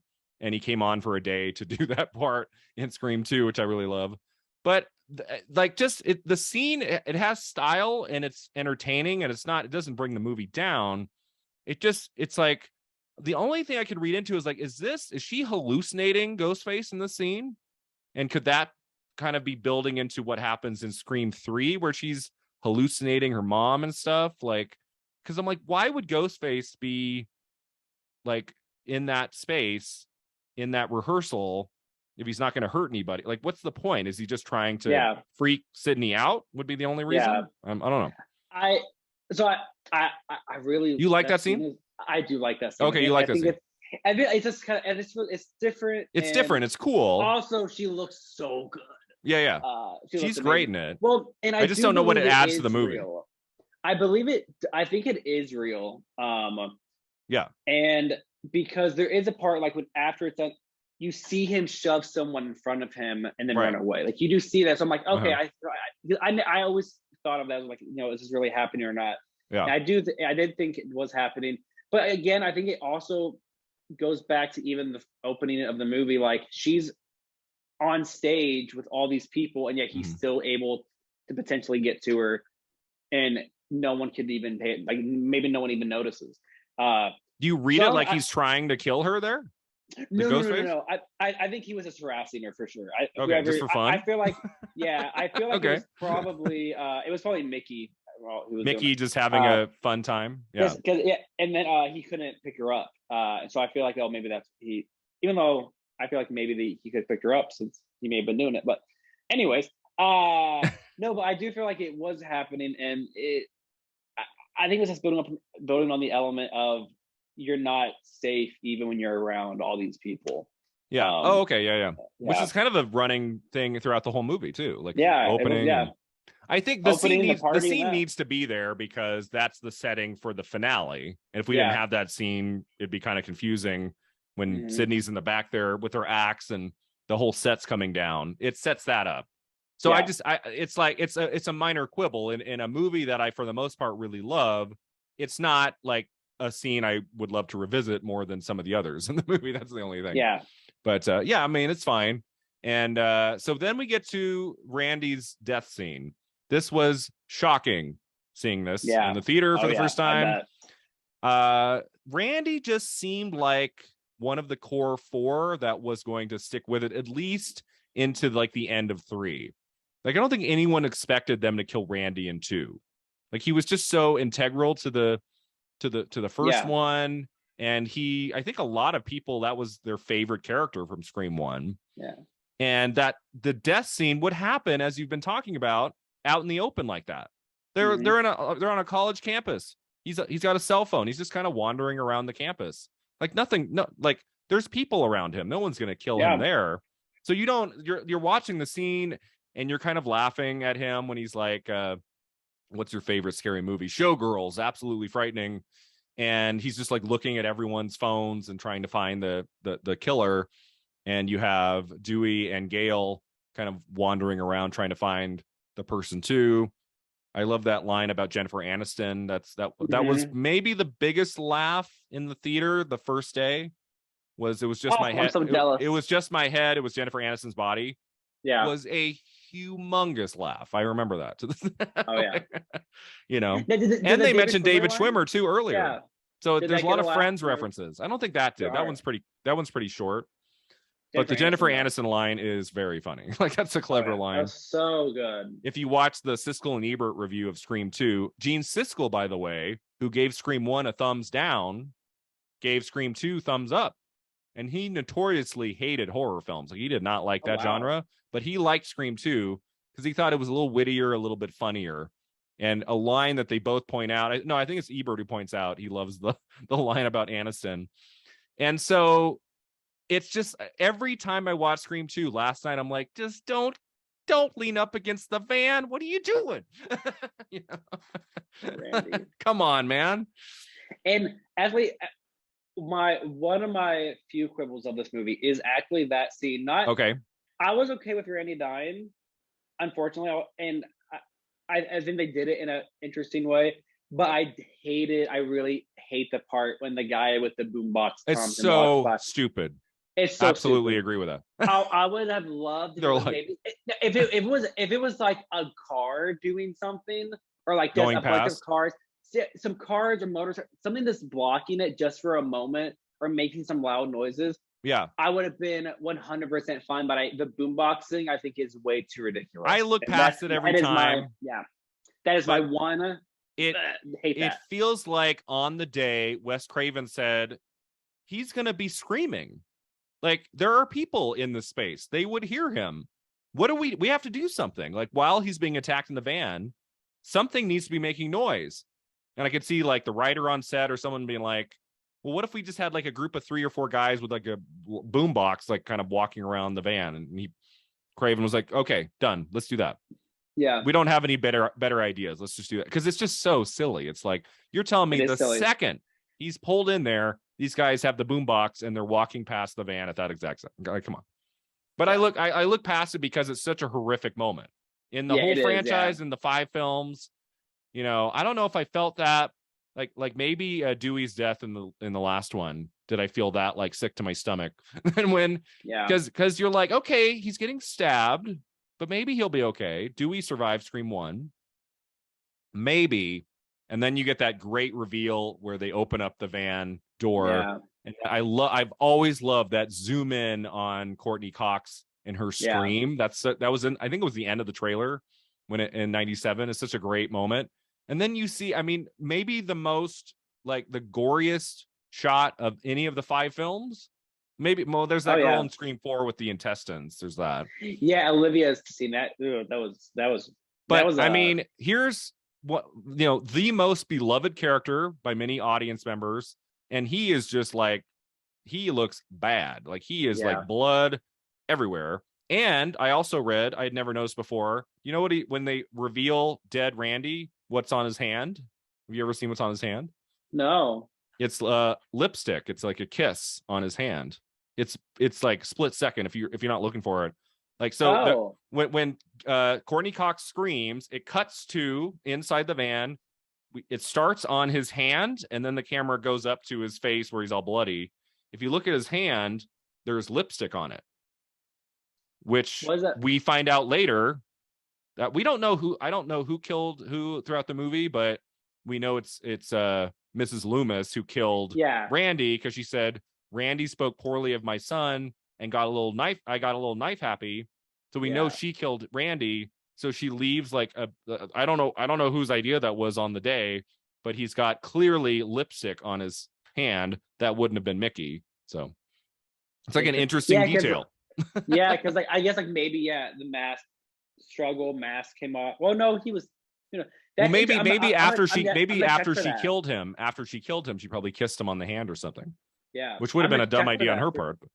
Yeah, DNA. I'm definitely gonna check into that because that's really interesting. Look I'm for sure. That. Well, the thing is, what's also is that she probably knew Randy for years. Oh, right, as Billy's mom. Yeah. Maybe like, she kissed him like goodbye. Yeah. Yeah, like I mean. Yeah, I'm realizing that now. Like, she probably knew him for so long, and to kill him, that's interesting. Yeah, that's that. So then, and that, of course, we have to have a follow-up scene where Sydney's crying. Obviously, this was one of her best friends, and so she's really not in a good place after that happens. And then we kind of get to the third act of the movie, which I always feel begins with when Gail and Dewey decide to look at the tapes in the school. Oh, yeah. Is there anything before that part that we haven't talked about? I feel like not really, because we have the library, and then... we talked about the library briefly. Yeah. You like the instant message technology on the computer screen? Oh yeah. You will die tonight. What is this? And then there was a rumor. Pretty much it. That's about it. In the library scene, there's this girl sitting in a chair in front of Sydney that in the early days was rumored to be Rose McGowan, who played Tatum in Scream 1. The same way that we see briefly Matthew Lillard at the back of a scene, like that was rumored to be, but when you look at it close up, it's not her. So that was just a rumor. But so we get to Joel quits, her cameraman, who I love him in the movie. He's really great. That is so, yeah. I love that there's an African American in the movie that doesn't die, because I'm like, okay, so Scream 1 does it have any like African Americans in the whole movie? And then in Scream, maybe like a very briefly, but Scream 2, we get 4 major characters. We haven't mentioned Elise, who is Hallie, who is Sydney's friend. She's a big part in the movie. She's very funny. I like her addition to it. Joel is the one who makes it out alive because he's smart, and he just takes off. He's like, I'm done. Yeah. You need to get your head examined is his last line in the movie. I love that. Well, actually, no, he does come back at the very end. I always forget that. He does come back. One of my favorite lines is with him. It's Gail Weathers' line. I have it saved to my phone because I use it for needs. When she said, check your conscience at the door, sweetie. You're not here to be loved. It's one of my favorite Gail Weathers lines. It probably is my favorite Gail Weathers line in the entire series. It's so good. And so just like quick and sassy. I'm like, oh yeah, love it. I like the simple part where he's like, wait, I just came here to do an interview at night after Cece dies, and he's like, I just came here to do an interview. I'm not cut out for this. And she just says, don't F with me. And then that ends. And then it ends the conversation, and he's like, okay, and then he follows her. But so he's gone, but she has the tapes. So they're at in a film building, like outside of it. So they're like, let's go find a VCR. And so she and Dewey go into that room. And I love how like every door is locked, which it would be. I went to film school like on the weekends and stuff, like those doors were locked. And you can just walk in. And so they just go to the big auditorium and find that one VCR. And I love the progression of that scene. They bump heads. It's kind of like, it's kind of cute and romantic, and they start kissing, and it's like, okay. And then the reveal that the killer's in the room and starts playing footage that he shot with a camera. I don't know if I buy that, like the reality of that, but I go with it. And then one of my favorite scenes in the whole movie is Courtney Cox, Gail Weathers being chased through that soundproof room, where there's that great shot that goes on for a minute of her like hiding hiding here. There's Ghostface. She hides here. It's like a dance for a minute. It is. It's like a dance of like, yeah. you can almost hear Wes Craven saying, okay, Courtney, okay, now move over here. Okay, stand there. Cue Ghostface. Okay, walk out. Okay, now Courtney, now move this. You know, I can almost hear Wes Craven saying that. And because it's so like perfectly done, like she's just in the right place at every time. I love when she gets in that room and there's no lock and she just screams the F word. And I'm like, you're trying to hide from this killer. Why would you scream the F word? And I mean, I think for almost that is hands down the best scene in the movie. Well, for me, yeah, I think it is. It's definitely, if not the best, good. in the top 3 scenes of the movie is Gale Weathers trying to evade Ghostface in that film school. That's a great sequence. Very a lot of tension. There's so much tension, and also we hadn't seen Gale been attacked like this before. Right. She was never attacked in the first one. First one, she's kind of off screen mostly when it comes to attack stuff. Yeah. Exactly, and she never took on Ghostface before. So, and that's what I'm hoping to see more so in the upcoming Scream. Gale Weathers has never had a phone call from Ghostface, and that's ridiculous. We need one. And so that scene is so good. And every person that I know who is a Scream 2 fan, that is always everyone's favorite. My friend Elizabeth, Scream 2 is her favorite of all of them. She loves Scream 2 the most. And yeah, that scene, we're just like, it's perfect. We're like, it's so well done. The only flop I have of it, if anything, I don't even pay attention to it, is when Dewey's being killed and like Gale's like, and she's like crying through the thing. You see there's a reflection of Ghostface there the entire time, but you hear movement and his face isn't moving, and I was like, that makes no sense. They should have just gotten rid of that. I've never noticed that. Yeah, it's just it's odd because you just see his reflection just standing there, and it doesn't make any sense. But I'm focused on the acting of Courtney Cox. That's what I'm paying attention to every time. Oh, yeah, and I'm just like, oh, she's so good, but why is he there? But she's so good. That operatic music again. Oh my God, it just rips your heart out as she's just like banging on the glass and he's dying in front of her. I love that. And I think the space is used really well for that sequence. It was like clever. Like, let's use like a film building where they make movies and like a soundproof room, and the way that plays out with her not hearing him at first as he's attacked, and she's just standing there, doesn't hear him because it's a soundproof glass, and like that's really clever and really entertaining, and it makes the scene more powerful because she doesn't know he's being hurt at first. And I don't know, just the whole thing is, I really love, like, in terms of rewatchability factor, like that's one of the moments of Scream 2 I could watch over and over. I love that part. And I'm realizing now as well is that the only set that you go back to throughout the entire movie is going to be the stage, the theater. Right. Mm-hmm. I mean, and that's why I think why Scream 2 did. I mean, it followed their whole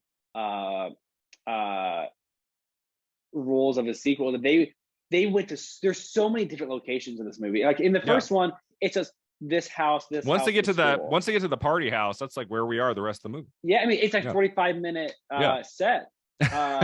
And like you had Casey's house, you had the school, you had Sydney's house, the police station, and then Stu's house, and that's it. There's also the grocery store, but it's very limited. But there were so many different places they went to, and I like they really utilize the whole idea of a campus and all the places you could go to, and the sorority house, the theater, the sound booth. Like, they did a really good job just making the most of what they had.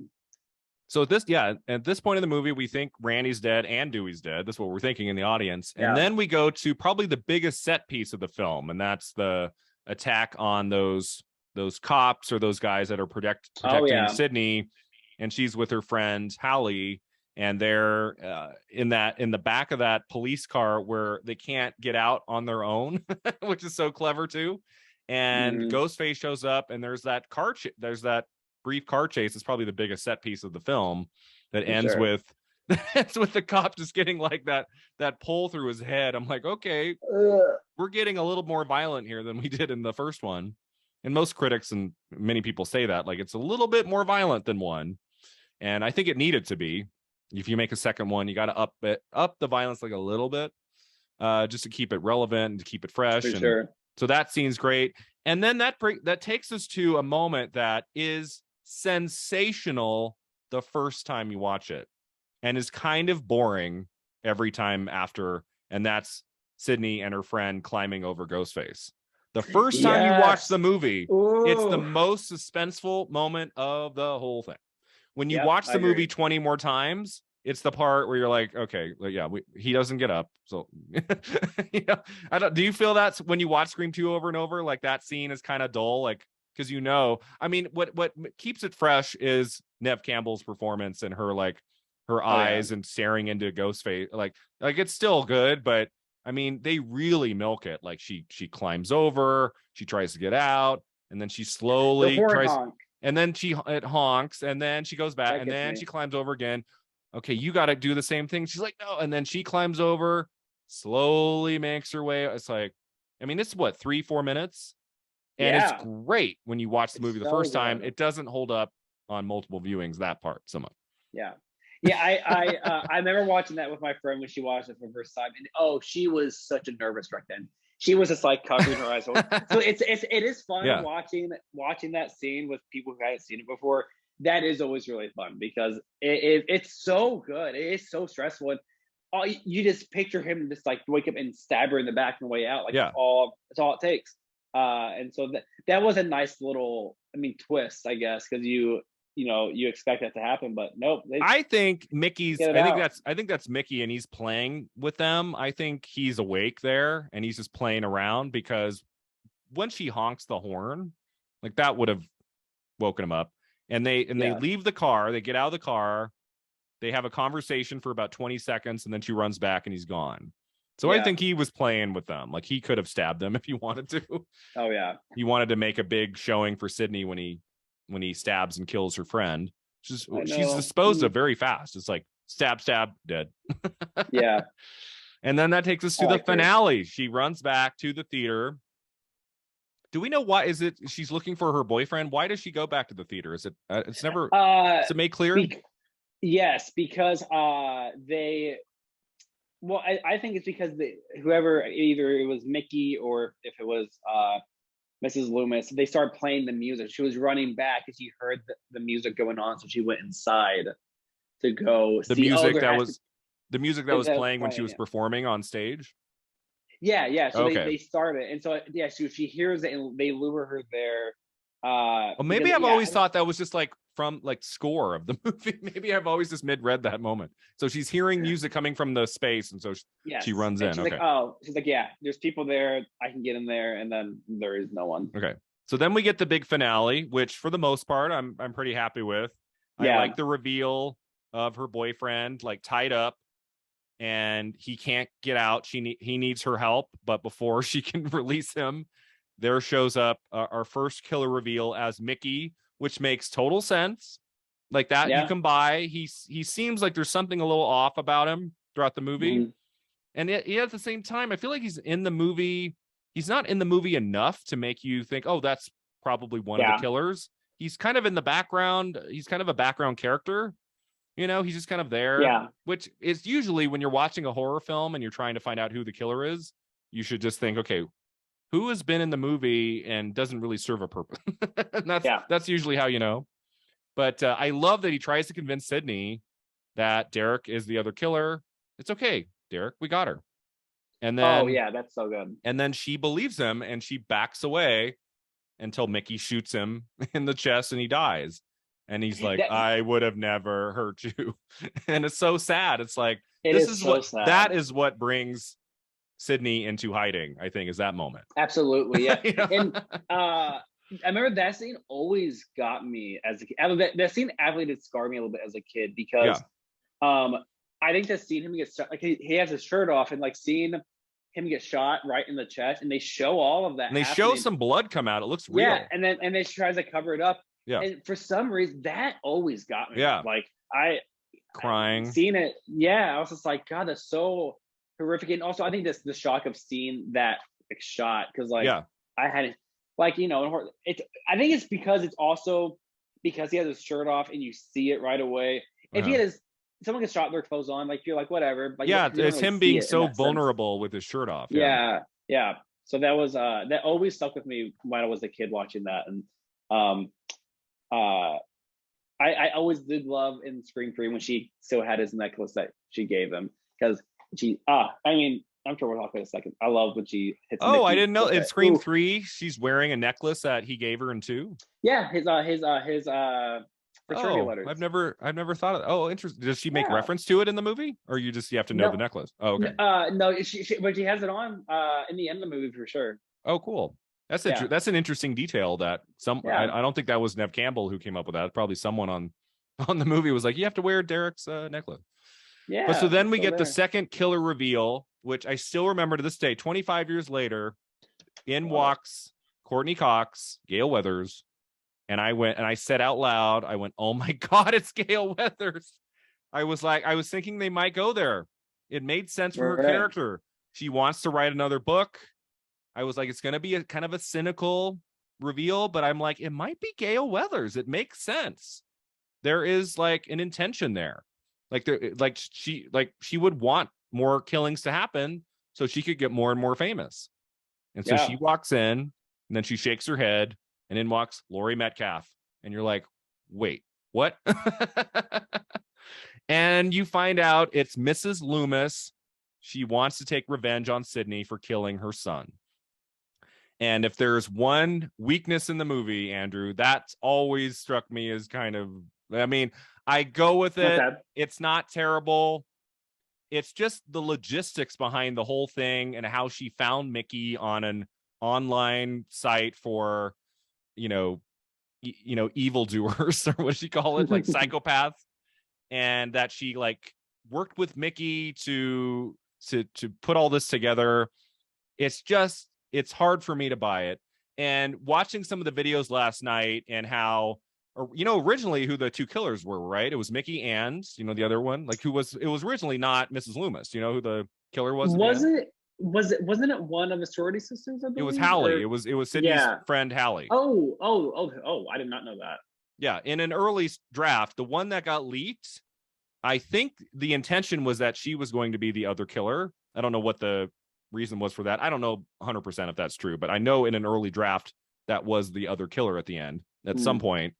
And it kind of feels like a late in the game, like we need someone else to be the second killer. Who could it be? What could be? And it's kind of a an homage to the killer in Friday the 13th, that it's Jason's mom taking revenge on the camp counselors who were having sex instead of watching her son who drowned in the lake. And so it's kind of an homage to that. What makes it work as well as it does is the Laurie Metcalf performance. She is on another level. And was it Wes Craven or someone talked about on the commentary at some point I listened to, that what Laurie Metcalf does at the end of the movie just took everyone on the crew by surprise. No one expected that level of intensity in her performance, because she's very sweet, right? Very sweet lady on set and so warm and inviting. And then the Craven would say action, and like this other side of Laurie Metcalf came out that nobody expected. Like her intensity and her being such a great actress saves the day. I think if that had been a lesser actress, it would have really crumbled under the logistics of the whole thing. It just seems kind of weird. Like she got a makeover and she lost 60 pounds. And you're telling me Courtney Cox, Gale Weathers wrote this book, and Sydney like was, had a boyfriend who was her son, and they didn't recognize her throughout the movie. Like seems kind of unbelievable. Is that you're able to look past that? Like they didn't know who she was? I mean, I think mostly because Sydney never saw her Debbie Salt at all, which was smart of Debbie Salt not, or Mrs. Loomis not, to always avoid Sydney. Well, she knows who she is though. Sydney says, "Mrs. Loomis." Oh yeah. I mean, like throughout the movie. I mean, I feel like since Courtney. You're saying throughout the movie, Sydney doesn't see Debbie. I gotcha. Yeah. Yeah. So because you would think Debbie Salt would want to talk to Sydney Prescott. I mean, she's the. Yeah. But she never does. She never goes to talk to her. She only talks to Gale. And Gale says, "I have seen pictures of you." So Gale also had never met like the mom. Yeah. So I mean, I know it like squeaks by. Like, it does squeak by. Yeah. It's just I'm like the mom of Billy. I don't know. It's always just seemed a little. When I saw it for the first time, 13-year-old me was like, okay, it's okay. I don't love that, but okay. So the one weird thing I have with it is like, will she abandon him? Like, obviously, she doesn't love her son too much, and that's what that's the thing about it. But I don't know. She is. I still think she is like one of my. She might be my favorite killer because I think it's just because Laurie Metcalf is so good in her. She's the only adult, really, like older adult killer in the whole franchise. Yeah, and I think that adds on a whole other element as well because I feel like that's what people are also predicting for the Scream 6 is that like there's a lot of mentions of people's parents in Scream 5. We don't meet any of them, so maybe there's a chance one to be a killer in Scream 6. Right. But yeah, the fact that she's an older. I mean, she's what at least gonna be at least 50. Should be at least maybe 45, 50, and in Scream 2. And so that is like a cool. I mean, it's like the rage of a mother, I guess.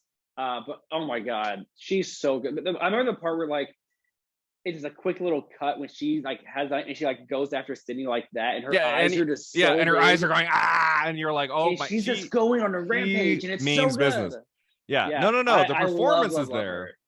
Yeah, it's not anything to do with Laurie Metcalf. It just feels kind of like a last minute idea that they were like, what if it was? It doesn't feel like it was heavily planned for months. Because the movie was made so quickly.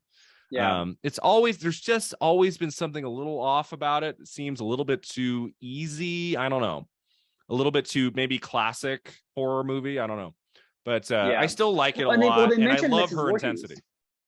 Oh, her intensity was so good. And Rick, I like that Randy mentioned Mrs. Voorhees when he and Dewey were talking. Like it could be Hallie, and they're like, no, like typically white male, and he's like, well, I know, but like Mrs. Voorhees was a terrific killer, and it's cool, like that, like this a little foreshadowing, it's a little Easter egg that they did. I think that's really good.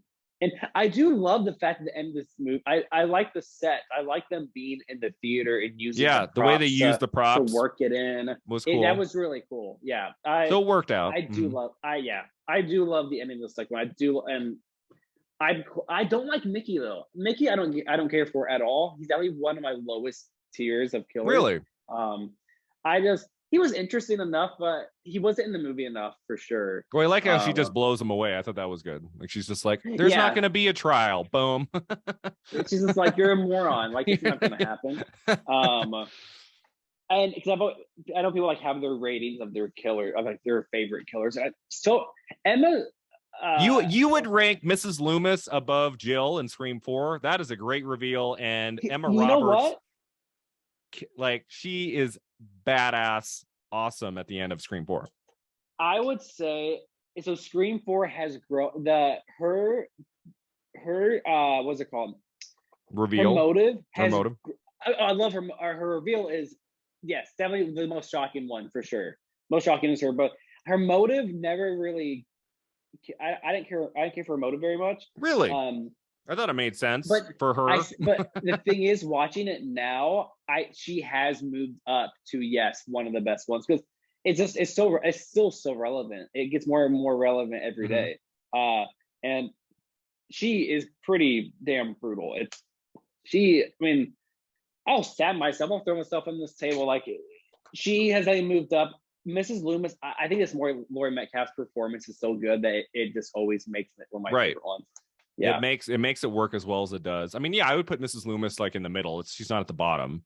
I think Roman's I think Roman's much worse in Scream 3. Oh yeah. And I really did not like the reveals in the new Scream. I thought that was felt like it was just kind of like tired. It was like we've been through this again. I think they needed to give me something a little bit more than just it's just the boyfriend and one of the crazy girls in the group. Amber, It just felt kind of anticlimactic in there. I mean, at least it was a genuine surprise when it was Mrs. Loomis. Like nobody in the universe, I think, predicted that.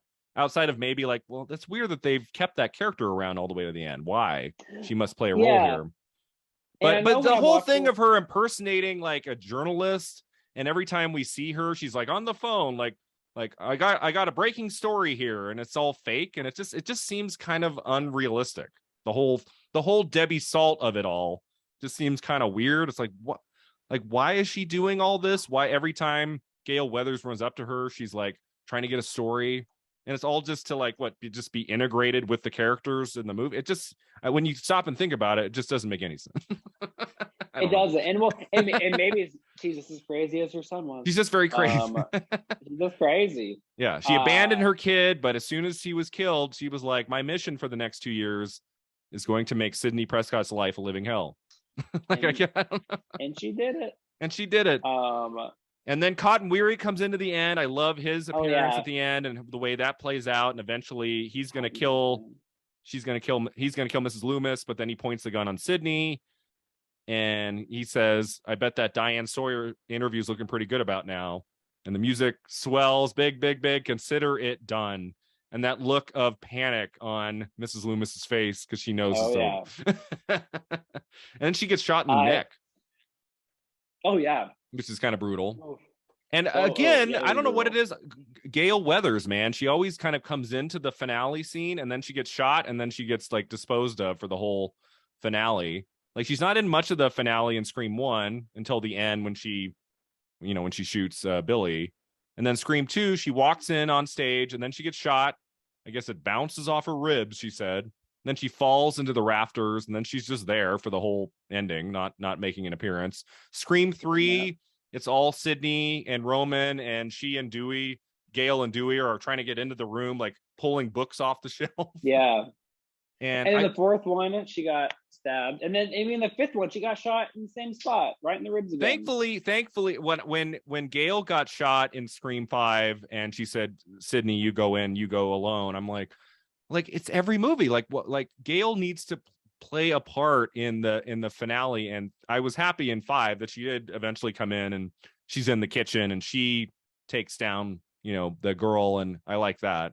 But it's just logistics. Gale needed to be off screen for the confrontation between Mrs. Loomis and Sidney for that moment to work. It wouldn't have worked as well with Gale standing there. It makes sense. Yeah. But it always bugs me when she's like disposed of for a few minutes. Like, Gale's number 2 here. Let's go with number 1, Sidney. But I like that reveal when she puts her hand out and everyone screams. And then the final big jump when Mickey jumps up and they shoot him dead. Ooh, yeah. And Liev Schreiber going, "Whoa!" I remember that also got a gigantic laugh. And then that like really cynical but earned moment of Sidney shooting Mrs. Loomis in the forehead and saying, "Just in case." I don't think that would have worked in Scream 1, but it's been earned by the end of 2. Randy has died. Sure. She just watched her boyfriend die. She's been through this now twice, and she is at her wit's end. And she's just like, and Mrs. Loomis said, I got knife happy with Randy. So I could see Sidney at this point in her life, bullet to the brain. Oh yeah. Just in case. Sure. She just drops a gun and walks off, fade to black. That's a great moment of the series that shows you where Sidney is in her mind at this point. Then lovely ending. We get Dewey is still alive and Gale is about to report the news or whatever, but she just puts her microphone down and jumps into the ambulance with Dewey. And that kind of sets a new stage for Gale in the next couple movies, where she's a little bit at the beginning of 3, but she's kind of like her relationship with Dewey becomes more important in 3 and 4. So that's kind of a progression for her. And then they all come up with the microphones to Sidney. And she says, "You don't want to talk to me. You want to talk to the real hero, Cotton Weary." And I love how that ends with Sidney. She's no longer the focus. She wants to move away from this because she's done. And he says, "I don't know, but it'll make a hell of a movie."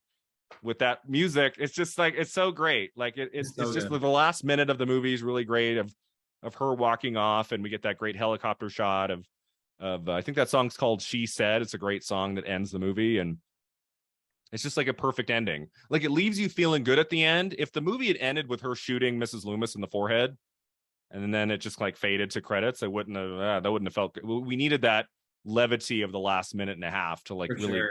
like let us leave the movie feeling good and not like we're watching like this horrific tragedy. Like it's like Wes Craven made the right choice there. So anything else about the ending that you really like? Yeah, I mean, I remember watching the ending. My mom and I were watching. She hadn't seen it or really remembered any of it, and uh, my mom guessed it was Laurie Metcalf. She's like, "Oh, I'm like, it has to be Laurie It has Metcalf." to be Laurie Metcalf. Now maybe more It's like, so it's than Laurie back in Metcalf. the day. It has to be her. And Yeah. then, which I was like, oh, like I bet like at that time, yeah, if you see, if I, had known who she was, She was kind of she was most well known in 97 from Roseanne, but she wasn't like a big movie star. Yeah. And like, but I feel like even if you were like predicted it to be her, like the character, I think the fact that she was Billy's mother at least was a Virgo you couldn't predict. And so at least you were maybe satisfied with that much at least. And now I believe there was a photo shown, or there was a rumor that when they're zooming out at the very end, they're showing the campus, that there's a ghost face on. There's a guy in a ghost face costume on the tower. Yeah. So you're gonna like show. I have not been able to confirm if they actually shot that and then disposed of it, or it was in the planning stages. At some point, the idea was, as the camera pulled out on that tower, you would see another ghost face standing there, which I'm really happy that they didn't do that, because that would have, I feel like that would have ended the movie on a sour note. Like, oh, okay. Like that doesn't, like, you feel like there's a sense of like that she did it and that she might be okay at the end of 2. That would have gone out the window if you saw another ghost face. Yeah. I don't think you see one, but no, you don't. No. So I don't know if they might have shot that moment more than once, and maybe they thought, well, let's decide in the editing room, and maybe they shot a version with where we saw a ghost face on the tower. But it was either in the planning stages, or they might have shot it and then just cut it later and went with the other version. But I'm glad they went with the version they did. I wouldn't have liked that. No, I agree. Yeah, I would have felt kind of more. It would have been this kind of. It would have been a little cheap and just like, oh, there's like another one. Oh, there's another one. I like we all knew we were getting a third one, but it didn't need to end. So we didn't need to have that at the end. We could just end it with a sense of like, this story's over, and then 3 can be about something else. Yeah, and like it also left it open to the fact that like if they wanted to make any changes to the script for the third one, like, oh, maybe he wasn't even related to the events of the second movie, like it at least didn't strap them into having to, we have to tie to the second one because Ghostface was in the end of the second one, so we have to work that out. So I'm happy. I remember having it would have been lame. It only would have worked if there had been a very clear plan of what they were going to do for both 2 and 3, and Kevin Williamson was on board 2 and 3, and there was going to be some little like Easter egg nugget at the end of 2 that somehow set up who the killer was going to be in 3. Like maybe that could have worked, but you get the sense that they just were worrying about 2 at this point. So it was like, let's end this story and then let's figure out what 3 is later. Like that's not our focus right now. Good idea. And so that's Scream 2. And so it opened on December 12th, 1997. And it was, unlike Scream 1, where nobody knew what it was going to be or if it was going to be popular, everybody knew Scream 2 was going to be huge. And I found this out last night. I didn't know this. Both Tomorrow Never Dies, the James Bond movie, and Titanic were supposed to open December 12th, and they moved back a week to give Scream 2 that weekend because they did not. Neither movie wanted to compete with Scream 2, so they both moved back a week. Cool. I didn't know that. I was like, I always thought like Titanic was supposed to come out July 4th weekend, 97, and James Cameron needed more time, so he pushed it back to December. But I didn't know that it was originally December 12th, and they wanted to give Scream 2 the weekend, and it opened huge. It opened with like 33 million. Wow. Which at the time, like in December 97, for a horror film to make 33 million in a weekend was insane. Oh yeah. And I think it ended up, what did I read? It ended up worldwide making just $600,000 less than Scream 1. So it basically made the exact same. And I think it was like within $1 million in the United States too. So both movies made about 100 million in the United States, and it was like 160 million or something worldwide. That's incredible. And you know what's funny is that I was looking at Rotten Tomato scores of these movies, and the audience score for Scream 2 is awful. Oh, really? About 35%. Where, on Rotten Tomatoes? On Rotten Tomatoes, yeah. The critic score is like 78. It's really high and certified fresh. But the audience score, I believe, is like 50 or 30. I think it was 50, like 53%. Okay. But that is so baffling to me because everyone I know, they love Scream 2. Anyone who loves the franchise, like, oh, Scream 2 is phenomenal. It's so good. And so it's surprising to me that, like, anyone who's smart, you put Scream 2 right under Scream 1. Yeah, Scream 1, Scream 4, Scream 2022, Scream and 2. then the really smart ones know that the third best is Scream 4. Yes. After that, do what you want. Yeah. Scream 4 was such a delight. I really had low expectations. I'm like, it's been 11 years. It's Craven and Williamson again, but just lower your expectations, Brian. I was so pleasantly surprised at how great Scream 4 was. But Scream 2, again, coming out less than a year after the first one, a rush shooting schedule. You know, Kevin Williamson had very little time to write the script, and apparently there were some scenes in his screenplay that said Wes Craven does something scary here. It was like a sentence in the script.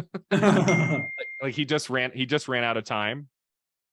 So that the movie is as good as it is. I'm still watching this last night. I'm like, this movie this rocks. It's just so much fun. It's 2 hours and feels like it's 90 minutes. It does not feel 2 hours. It just like flies by.